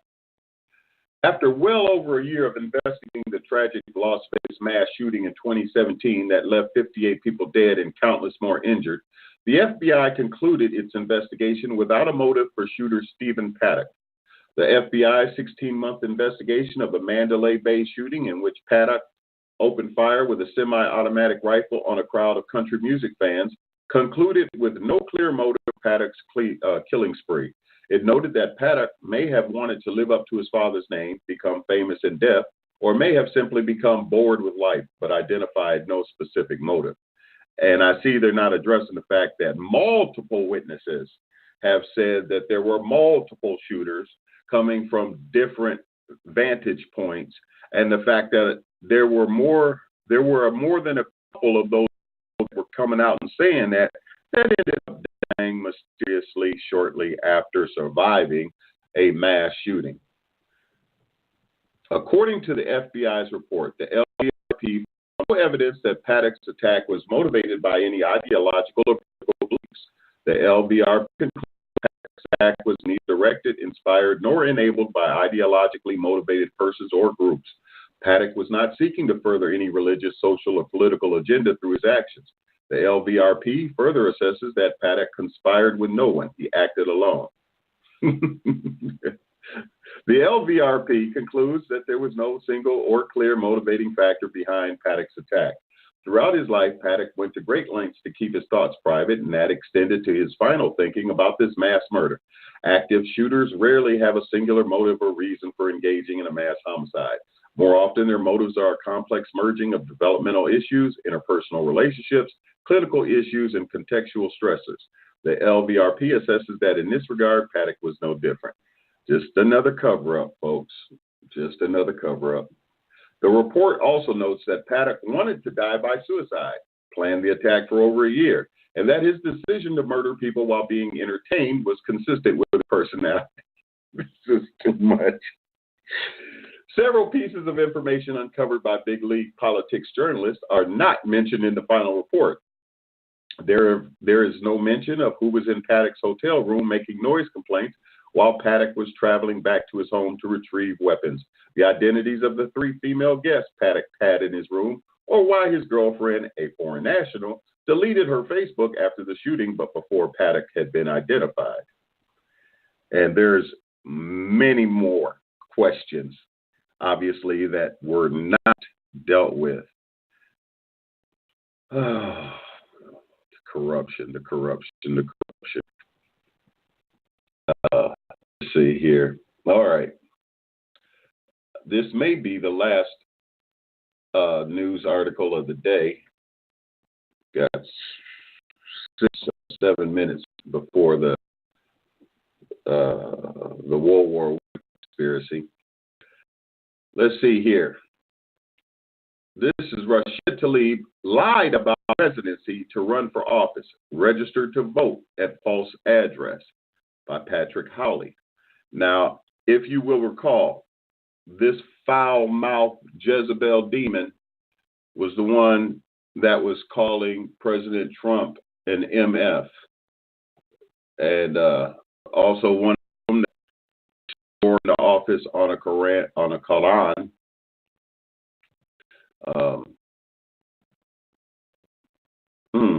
I'm looking over at some articles here. Pelosi saying there is not going to be any wall money in the legislation. Roger Stone case, Special Prosecutor Mueller has voluminous and complex evidence. China offers a meeting with Trump in China next month to tackle trade. Guess we'll need to keep an eye on that. Oh, infanticide bill chaos.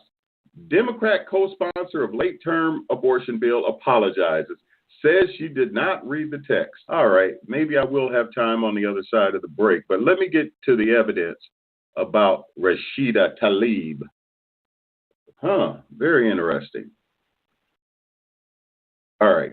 Michigan Democrat Congresswoman Rashida Tlaib registered to vote from a false address and represented a state house district that she did not actually live in, according to credit score and property records obtained by Big League Politics. Tlaib's own father even said that Tlaib lied about her address in order to run for office. Here is what the evidence presented below proves. 1. Rashida Tlaib registered to vote at a false address as she embarked on her first political campaign.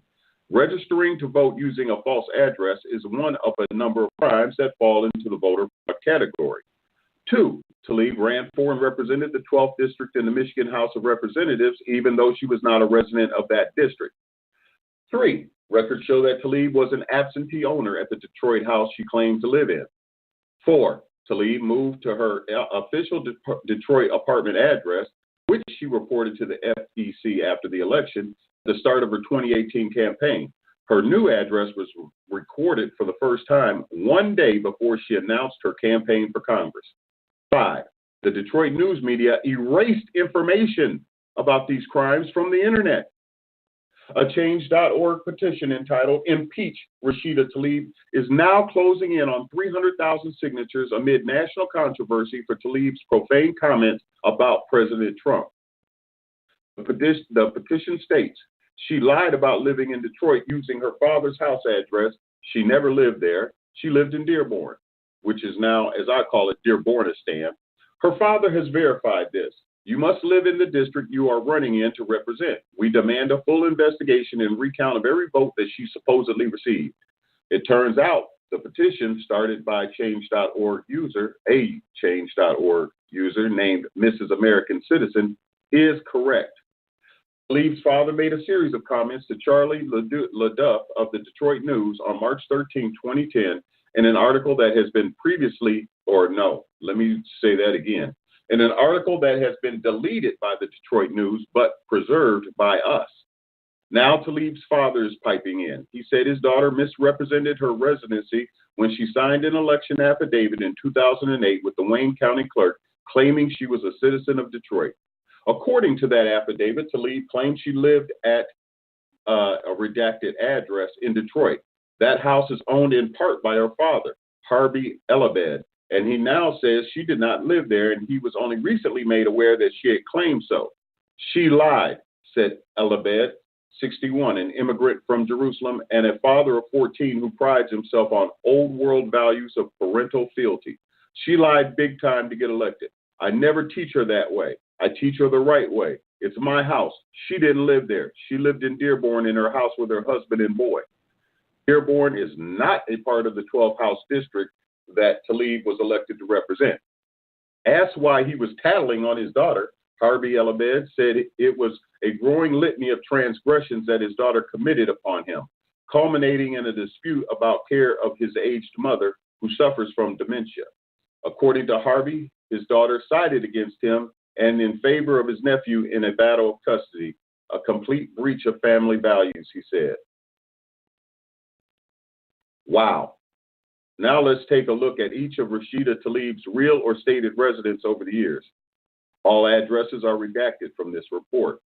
Rashida Tlaib moved into a Detroit apartment to announce her congressional campaign as a longtime resident of Detroit. Rashida Tlaib's swanky downtown Detroit apartment was first reported on February 5, 2018, one day before she announced her candidacy for Congress, according to Verizon Wireless records. Tlaib announced her campaign on Tuesday, February 6, 2018. Her announcement was carried by the Arab Daily News. In that article, Rashida's bio hilariously switches from writing about Tlaib in the third person to declaring I at the beginning of the final sentence, revealing that Rashida Tlaib was writing the bio herself. The article identifies Tlaib as a longtime resident of Detroit. The Arab News reported former Michigan legislator Rashida Tlaib announced this week she is running for Congress in Michigan's 13th congressional district. Michigan's Democratic primary election is on August 7, 2018. Rashida Tlaib is a longtime resident of Detroit and a child of Palestinian immigrants. Rashida is a former Michigan State representative where she served 3 terms and was appointed as Democratic Vice Chairwoman of the Appropriation Committee. Rashida made history by becoming the first female Muslim elected to the Michigan legislature and only second in the country. Rashida has been the recipient of numerous awards, including the Role Model Award from Alternatives for Girls, After School Champion National Award, CARE, Michigan's Empowering Muslims Award, Clean Water Action's Clean Water Hero Award, recognized as one of Crane's Detroit Business Women to Watch, and featured in PBS Maker's documentary on women in politics. I am included in Family Circles Magazine's 20 Most Influential Moms of 2016 and was included in New York Magazine's list of Democratic leaders as the next Obama. She bought a house in Detroit in 2016 for less than 6 figures. All right, so there's more to this story, which you can see on my Politics and Prophecy Facebook page, as I will be putting it there. But right now, it's time to finish up the World War I conspiracy with the James Corbett report. All right, here we go. These documents revealed the secret negotiations in which the Entente powers had agreed to carve up the colonial world after the war. The stash of documents included agreements on the partition of Asiatic Turkey, creating the modern Middle East out of the remnants of the Ottoman Empire, the treaty with Italy, promising conquered territory to the Italian government in exchange for their military aid in the campaign against Austria-Hungary, a treaty redrawing the frontiers of Germany, promising France its long-held wish of reacquiring Alsace-Lorraine and recognizing Russia's complete liberty in establishing her western frontiers, diplomatic documents relating to Japan's own territorial aspirations, and a host of other treaties, agreements, and negotiations. One of these agreements, the Sykes-Picot Agreement between Britain and France, which was signed in May 1916, has grown in infamy over the decades. The agreement divided modern-day Turkey, Jordan, Iraq, Syria, and Lebanon among the Triple Entente, and although the revelation of the agreement caused much embarrassment for the British and the French and forced them to publicly back away from the Sykes-Picot map, served as the basis for some of the arbitrary lines on the map of the modern-day Middle East, including the border between Syria and Iraq. In recent years, ISIS has claimed that part of their mission is to put the final nail in the coffin of the Sykes-Picot conspiracy. Other territorial conspiracies, like the Balfour Declaration, signed by Arthur Balfour, then acting as Foreign Secretary for the British government, and addressed to Lord Walter Rothschild, one of the co-conspirators in Cecil Rhodes' original secret society, are less well known today. The Balfour Declaration also played an important role in shaping the modern world by announcing British support for the establishment of a Jewish homeland in Palestine, which was not under British mandate at the time. Even less well known is that the document did not originate from Balfour, but from Lord Rothschild himself, and was sent to fellow Round Table conspirator Alfred Milner for revision before being delivered. So this was he's known as Lord Walter Rothschild, and professionally he's a zoologist. He inherits a lot of wealth in a very high status family. He pursues his art and his science and his scientific theories and research, but he has zoological museums, and he's collecting specimens, and he's famously the Rothschild that's riding the giant tortoise and leading him around with a piece of lettuce on his stick, and there's a piece of lettuce hanging out of the tortoise's mouth. And I've always used that. Here's the metaphor for the bankers. Like, they're leading people around with stimulus response. This tortoise can't ask questions. It can't question its obedience. So that's Lord Walter Rothschild. Why is he important? Well, he and his family are some of the early financiers and backers of Cecil Rhodes and promoters of his last will and testament. And in the question of America being brought back into the British Empire, there are newspaper articles. There's one in 1902 where Lord Rothschild is saying, this would be a good thing to have America back in the British Empire. He's also the Lord Rothschild to whom the Balfour Declaration is addressed. So in 1917, there's an agreement, a letter of agreement sent from the British government, from Arthur Balfour to Lord Rothschild. Now, Lord Rothschild and Arthur Balfour, they know each other. They have a long history together. And there's a lot of Fabian socialists in this whole story of what led up to World War I. Specifically with Balfour, he's acting as an agent of the British government saying, we're going to give away this land that's not really ours, and we're going to give it to you guys and your group. The problem is the British had also promised that same land to the Arabs. So now the Balfour Declaration is going against some of the foreign policy plans that they've already promised to these other countries. The other interesting thing about the Balfour Declaration is it just had its 100th anniversary. So they last year had a site that had the whole history of the Balfour Declaration. You could see the originals from Lord Rothschild and going to Lord Milner for changes and coming through Arthur Balfour and then being sent back as an official letter from the monarchy, basically.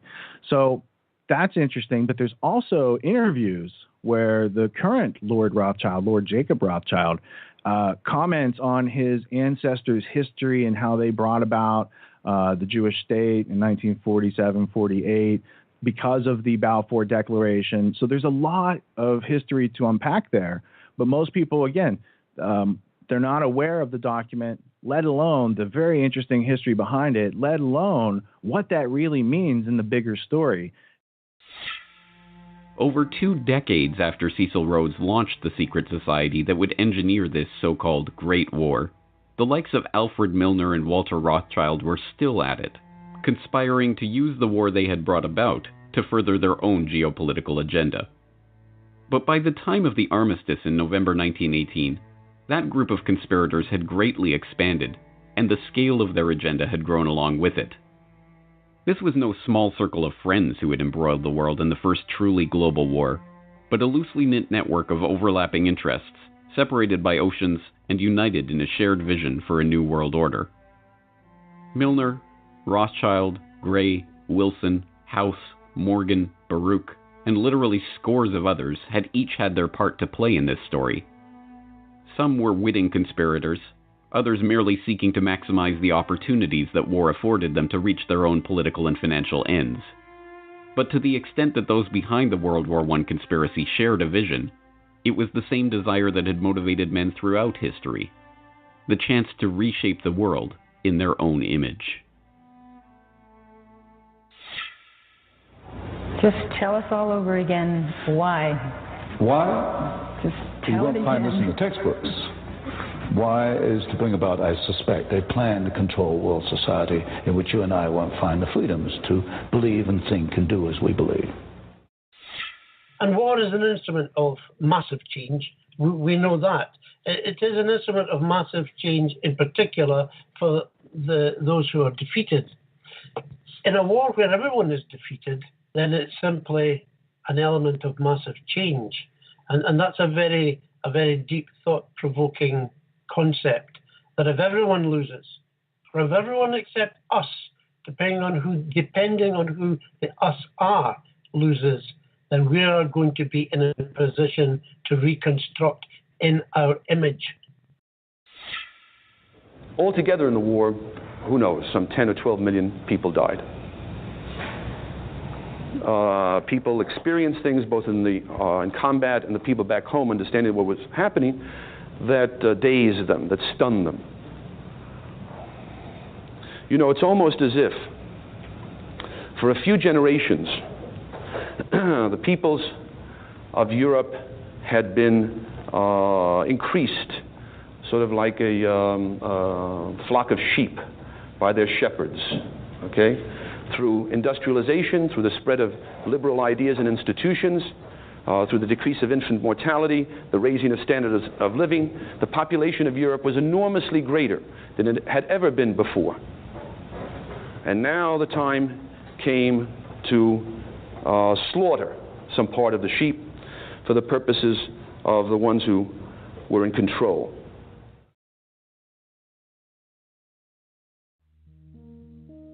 For the ones in control, World War I had been the birth pangs of a new world order.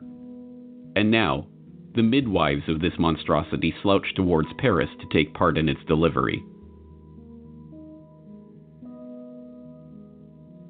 The end of the beginning. All over the world, on November 11th, 1918, people were celebrating, dancing in the streets, drinking champagne, hailing the armistice that meant the end of the war. But at the front, there was no celebration. Many soldiers believed the armistice only a temporary measure and that the war would soon go on.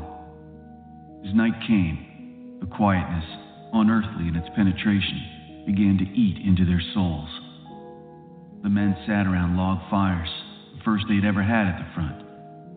They were trying to reassure themselves that there were no enemy batteries spying on them from the next hill, and no German bombing planes approaching to blast them out of existence. They talked in low tones. They were nervous. After the long months of intense strain, of keying themselves up to the daily mortal danger, of thinking always in terms of war and the enemy, the abrupt release from it all was physical and psychological agony. Some suffered a total nervous collapse. Some, of a steadier temperament, began to hope that they would someday return to home in the embrace of loved ones. Some could think only of the crude little crosses that marked the graves of their comrades. Some fell into an exhausted sleep. All were bewildered by the sudden meaninglessness of their existence as soldiers, and through their teeming memories paraded that swiftly moving cavalcade of Cantini, Soissons, Saint-Mihiel, the Meuse Argonne, and Sedan. What was to come next? They did not know, and hardly cared. Their minds were numbed by the shock of peace. The past consumed their whole consciousness. The present did not exist, and the future was inconceivable. Colonel Thomas R. Gowanlock, 1st Division, U.S. Army. Little did those troops know how right they were. As the public rejoiced in the outbreak of peace after 4 years of the bloodiest carnage that the human race had ever endured, the very same conspirators that had brought about this nightmare were already converging in Paris for the next stage of their conspiracy. There, behind closed doors, they would begin their process of carving up the world to suit their interests, laying the groundwork and preparing the public consciousness for a new international order, setting the stage for an even more brutal conflict in the future, and bringing the battle-weary soldiers' worst fears for the future to fruition. And all in the name of peace. The French general, Ferdinand Foch, famously remarked after the Treaty of Versailles that this is not a peace, it is an armistice for 20 years. As we now know, his pronouncement was precisely accurate. The armistice on November 11, 1918 may have marked the end of the war, but it was not the end of the story. It was not even the beginning of the end. It was, at best, the end of the beginning.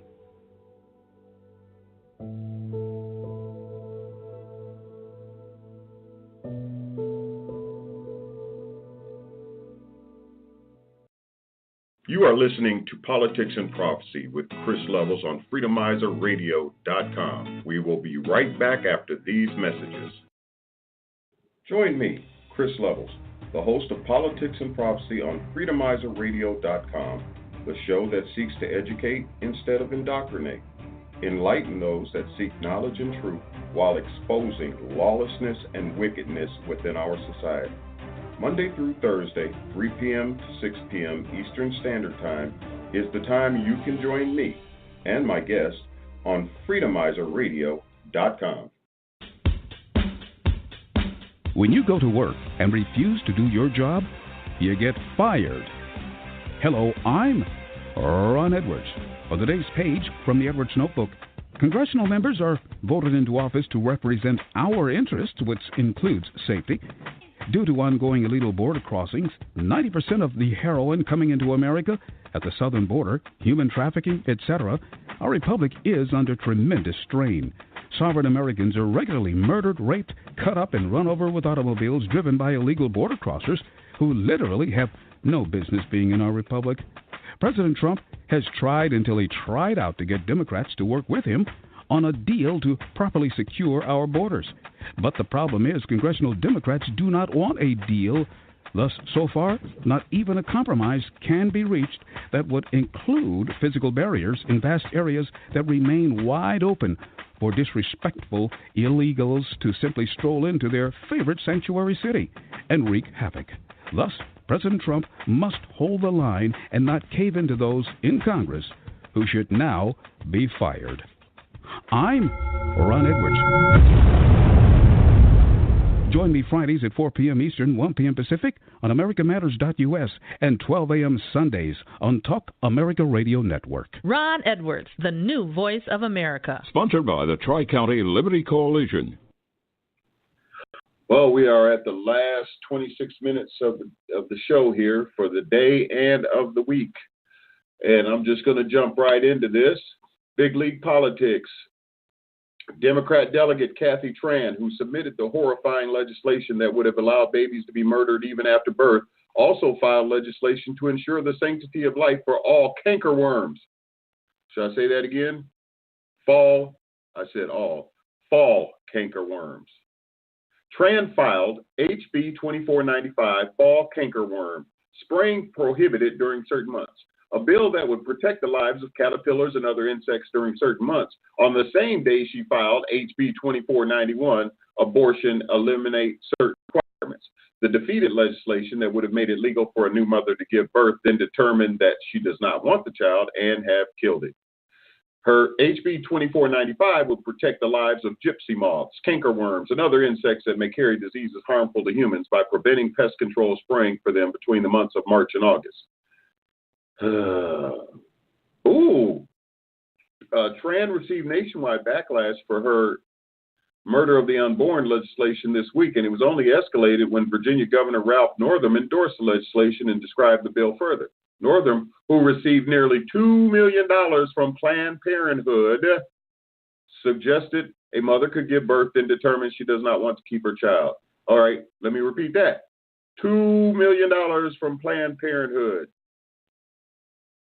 Wow. All right. Now, I do have something. This is nice. I'm ending this. I hope it's nice anyway. Also out of Big League Politics by Tom Pappert. An hour ago, Florida Governor Ron DeSantis signs executive order ending Common Core. Newly elected Florida Governor Ron DeSantis announced a new executive order ending Common Core, locally referred to as Florida Standards, from the state school curriculum in a press conference held this Thursday afternoon. One of the things we would constantly hear about on the campaign trail is a frustration with a lot of parents, in particular with this idea of Common Core, DeSantis said in his press conference Thursday afternoon. Today, we are doing an executive order that is going to instruct Commissioner Cochran to get to work and come up with good standards for the state of Florida that will include eliminating Common Core, the governor said to applause. DeSantis said that while campaigning throughout the state of Florida, he would talk to teachers, talk to parents, and listen to their experiences. And he learned that many parents felt very frustrated because they didn't understand the new teaching methods used and were unable to help their children learn. We want to get this right. We want equality. We want to demand excellence, said the newly elected governor. The executive order will require the commissioner to provide a roadmap so we have authentic Florida-based standards. He also made it clear that the new standards will monitor success and end what parents and teachers refer to as teaching to a test. DeSantis also pledged to ensure the new educational standards for the state of Florida will require students to gain civics knowledge and will equip them to become informed voters. You really need to understand what makes America the country it is. We're not a country where everyone has the same religious denomination, where everyone has the same ethnic heritage. What unites us, or what's supposed to, is the idea of certain principles that the country was founded on that you see reflected in the Constitution. Okay, well, that sounds good, so hope he follows through with it. Anyway, we're ending up with Steve Quayle, Tom Horn, and David Langford today as we continue with Beast Tech. And so, regretfully, because of the church and the lack of preaching the word, most people are living in the outer court. And once the sun goes down, you're in the dark. If you make it to the holy place, there's the menorah, the 7 golden candlesticks. But if you can get in the Holy of Holies, there's no light, there's no bread, there's no sustenance, but there's the glory of God. And that will be the ultimate dimension and level that God will take the church, because he's going to present to himself a glorious church. And regretfully, we're going to see some very sordid things that we probably didn't think we were going to see. When God first began to deal with me, he did it gently. He said, you think you're going to be gone from here, but you're going to begin to witness things take place. He was trying to nudge me down this path, but, being third, generation Pentecostal, I didn't want to go down this path. But to get to where you've got to be, God sometimes will mess up your little world because he loves you enough to take you to a place that you need to be, but you may not be willing to want to go. Go ahead, Sheila. The overarching thing here is everything really was spelled out in the scripture and ancient manuscripts has brought us to this precipice. And there's such huge lies that we're getting into this thing, believe in yourself, forget God. I mean, you see we've taken God out of everything. Psalm 50:15, if we're not in the day of trouble, I don't know what is. And Psalm 50:15 says, call upon me in the day of trouble. Well, here's the thing. We've got Steve. I mean, you're writing a book on it. Tom, you've got a movie coming out, Inhuman. Your book, Beast Tech, has very similar overtones to Steve's new work, Xenogenesis. I mean, we're talking about evolutionary cyborg-style comic book stuff, but the sinister side of this is we're talking about a new dominant replacement of man here, and this is meriting the label post-human. I mean, is this the end of what we know to be mankind? Because, of course, as we know, the first genetically re-engineered humans from Singularity, Mr. Ray Kurzweil, and Mr. Transhumanism himself. And then you made the connection earlier, Tom, about these companies. We're talking about genetic biotech revolution here. We're dealing with crossovers from animal to human. You look at these chimeric vaccinations, contamination, viruses, pandemics. Get into all this, please, Tom and Steve, for our listeners. Go ahead, Tom. Yeah, I mean, it is Ray Kurzweil, but it isn't just Ray Kurzweil. Ray Kurzweil seems to be one of the most well-known, if not the most well-known, face on the idea of the coming technological singularity. But the deeper question about that has to do with transhumanism and posthumanism, the idea that we are going to use these new emerging fields of technology to take mankind into the next step in our evolution. We're going to marry ourselves with technology. We're going to rewrite our genetic makeup. We're going to create a superior form of humanity. And it's not Star Trek and sci-fi. In fact, I'll tell you, I'm a believer in the technological singularity, but I think what will be here even before that is genetic alteration of humans, which is happening in thousands of laboratories right now around the world, at least at the embryonic level.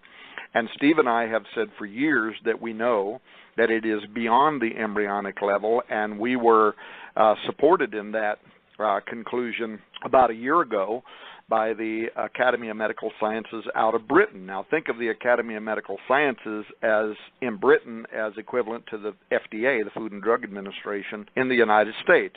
This is a really important membership of scientists in Britain, and they bend the ears of lawmakers in that country and people who write policy and raise budgets and whatever.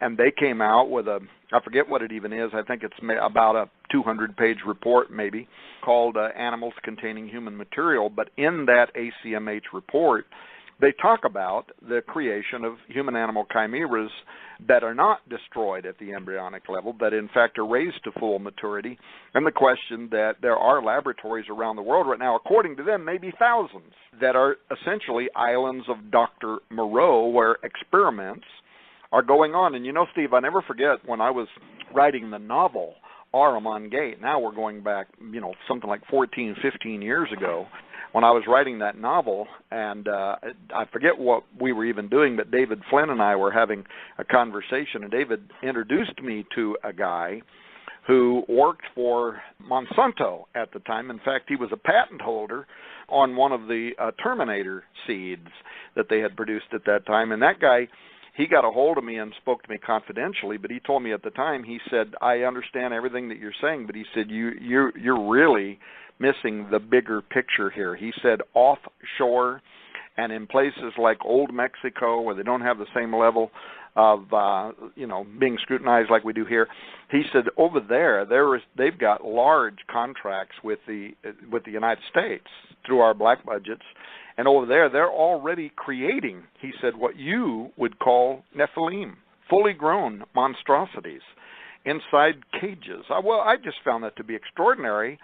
But I did some investigation. I hired an investigator to check up on this guy, and in fact, he was who he said he was, and he did work for Monsanto, and he did hold a patent on a Terminator seed, and so I couldn't go to Mexico and get inside the laboratory he was talking about. But according to him, we're talking 15 years ago, a lot of this was happening. But now, of course, it's leaking out. And I would just say, look, Foreign Policy magazine, we're talking about a Washington, D.C.-based award-winning magazine of global politics and economics. Go and read their article, The Future Is Now, and look at what they're saying on their website right now. Here's a quote. As we try to understand an incipient future in which technology has insinuated itself into every sphere and nook of human activity, from the manipulation and replication of DNA to space exploration, and in which humans continuously seek ways to speed up their biological evolution to match the breakneck pace of technological evolution. Listen to this. The only way to do that is to incrementally integrate with technology, launching an era of change and innovation that we call the hybrid age.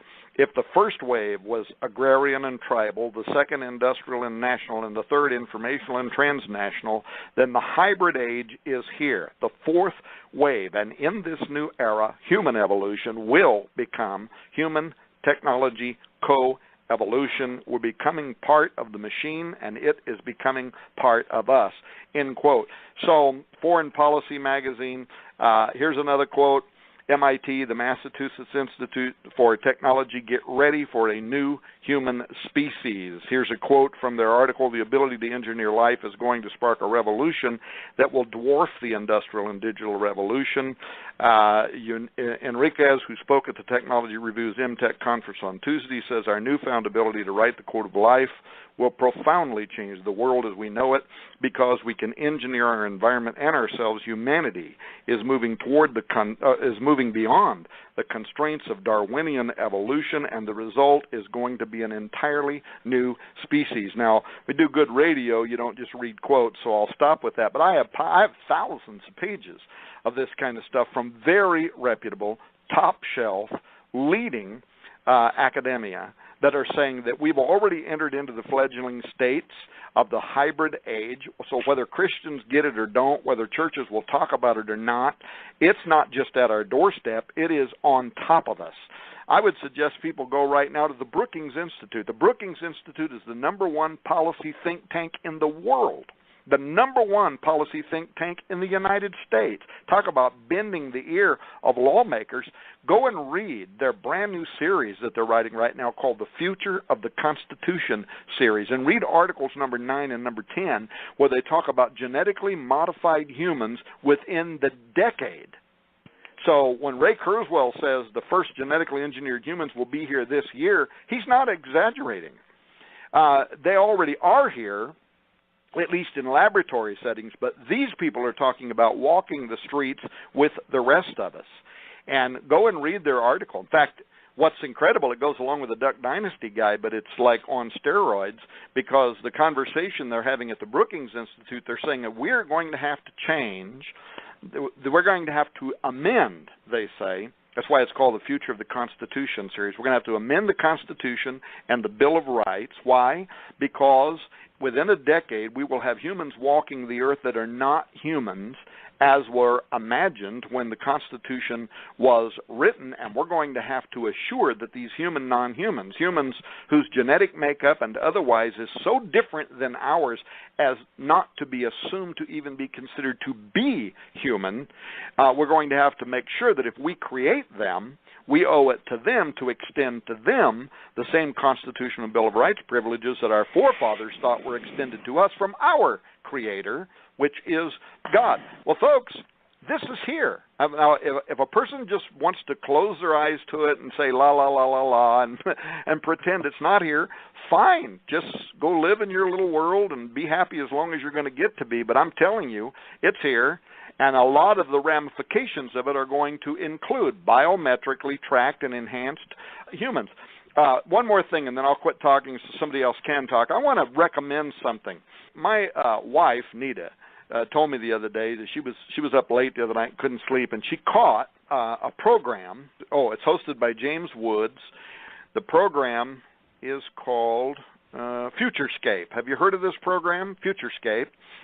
But the episode that she recorded for me to watch is called Robot Revolution. And you've got to see this, you guys, because 11 minutes into this program, if it doesn't begin celebrating the mark of the beast and the kind of technology that will be used by the beast, it's extraordinary. And it shows these little kids, we're talking again now, they're talking within 5 to 6 years, little kids at school. And little Johnny, can't keep up with the other students because they're enhanced and he's not. So little Johnny has a medical appointment.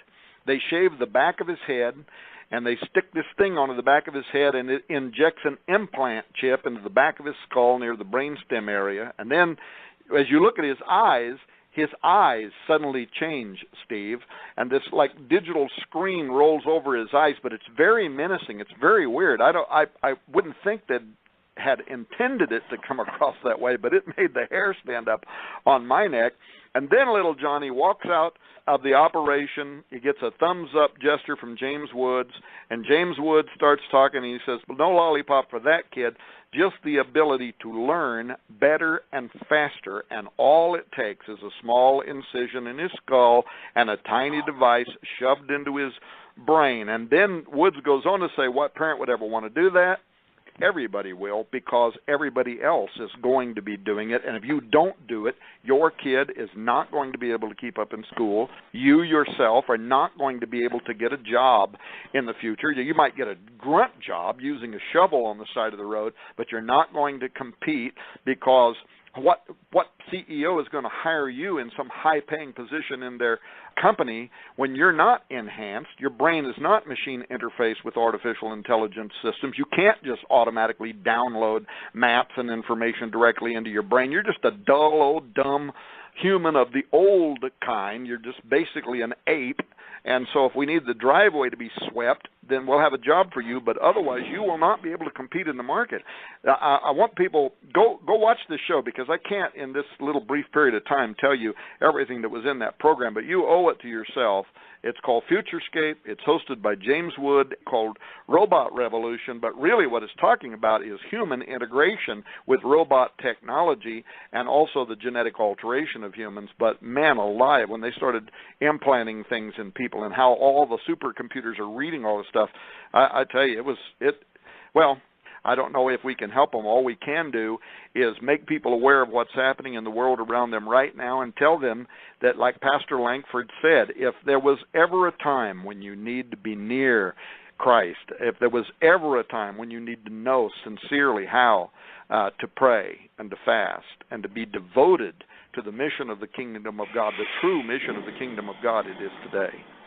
Sheila, I can sum this up to make it really easy if people can understand the simple words of Jesus. And I love the red letter editions of the Bible, because it's Jesus' words. And he said, if the days weren't shortened, yet for the elect's sake those days are going to be shortened, there'd be no flesh left alive. In my book, Xenogenesis, the point is, I've called them, Tom and Dave, I'm calling those entities xenogens, okay? Xenogens. It means a third DNA strand inserted or outside the normal human being. Now, why would Jesus make a statement like that? Well, obviously, he knew where it's all headed. I love the book of Revelation, which is a testimony of Jesus, spirit of prophecy. And what's pertinent to everyone's understanding, it's back to the oldest lie in the book of Genesis, ye shall be as gods. I once said the whole basis of all this is the biggest lie in the cosmos is you're never going to die. You're going to get to have perpetual orgasms with whoever you want or whoever's ever been. And believe it or not, if people understand and I'm not going to get gross here, but the sexual connotations of enhanced humanity, believe me, you'd be surprised at how much money is going into this from the pornographic industry and from just the psycho sick sexual predators. And they're not even happy with humans now. They're basically creating all sorts of entities. Now, see, these the best definition, Pastor Langford's heard this, the best definition that I ever got when praying about how do I define lust, Lord, what is really lust, is when the Lord spoke to me. He said, Steve, lust is the appetite of demons expressed through humans. Now, that's interesting because I'd never heard that in my entire life, simply because I don't know that God had spoken it to anybody. But at that point, it was important that I know that to share with the people of God. So what is the greatest lie? Can you imagine, Sheila, when these entities appear claiming they're our creators and our gods? And by the way, Tom was the one to draw my attention to the book of Esdras when it said that your women will give birth to monsters. That's in the book of Esdras, is it not, Tom? Yeah, that's right. And well, so there's a whole series of prophecies talking about how in the end times these spirits would reemerge, and not just in spirit, but literally. Yeah, I don't think my brothers and sisters and listeners out there have much of a problem understanding that we are in some times that haven't been seen in millennia, not decades, not years, but millennia, not centuries, millennia, as in the days of Noah. It's too bad we can't do time travel. I've been watching Stargate SG-1, and they were there's a lot of showing of portals in that show. Actually, that's really what it's about, Stargate, except they're going to different worlds, and they're humans, and they're doing a good thing. They're fighting the Gulag, or whatever they are. But this was in the 1990s. And I found it very interesting when Jim Duke and then we're talking about the UFOs and the possibly being the or equating that with Lucifer and the angel of light, and or being able to transform himself as an angel of light. Then there's so much here that we can speculate on, we can talk about, we can go back and forth, but it is really important to rely upon the discernment of the Holy Spirit. That is the only thing that is going to keep us from being deceived in this time of technology, in this time of mind control and mind manipulation, of frequency manipulation. That's the only thing that's going to help us is the armor of God. That is the only answer we have. So as I close out this program in this week, I say that if you are backslidden, unwashed, cry out to Jesus Christ, confess your sins, have a desire to repent, live according to his ways, and allow the Holy Spirit to dwell in you and guide you. And if you are, my brother and sister, seek to be a blessing to those around you and to wherever, be obedient to what God wants to do in your life. I love each and every one of you. Have a great weekend, and I look forward to joining you, Lord willing, next week. Bye-bye now.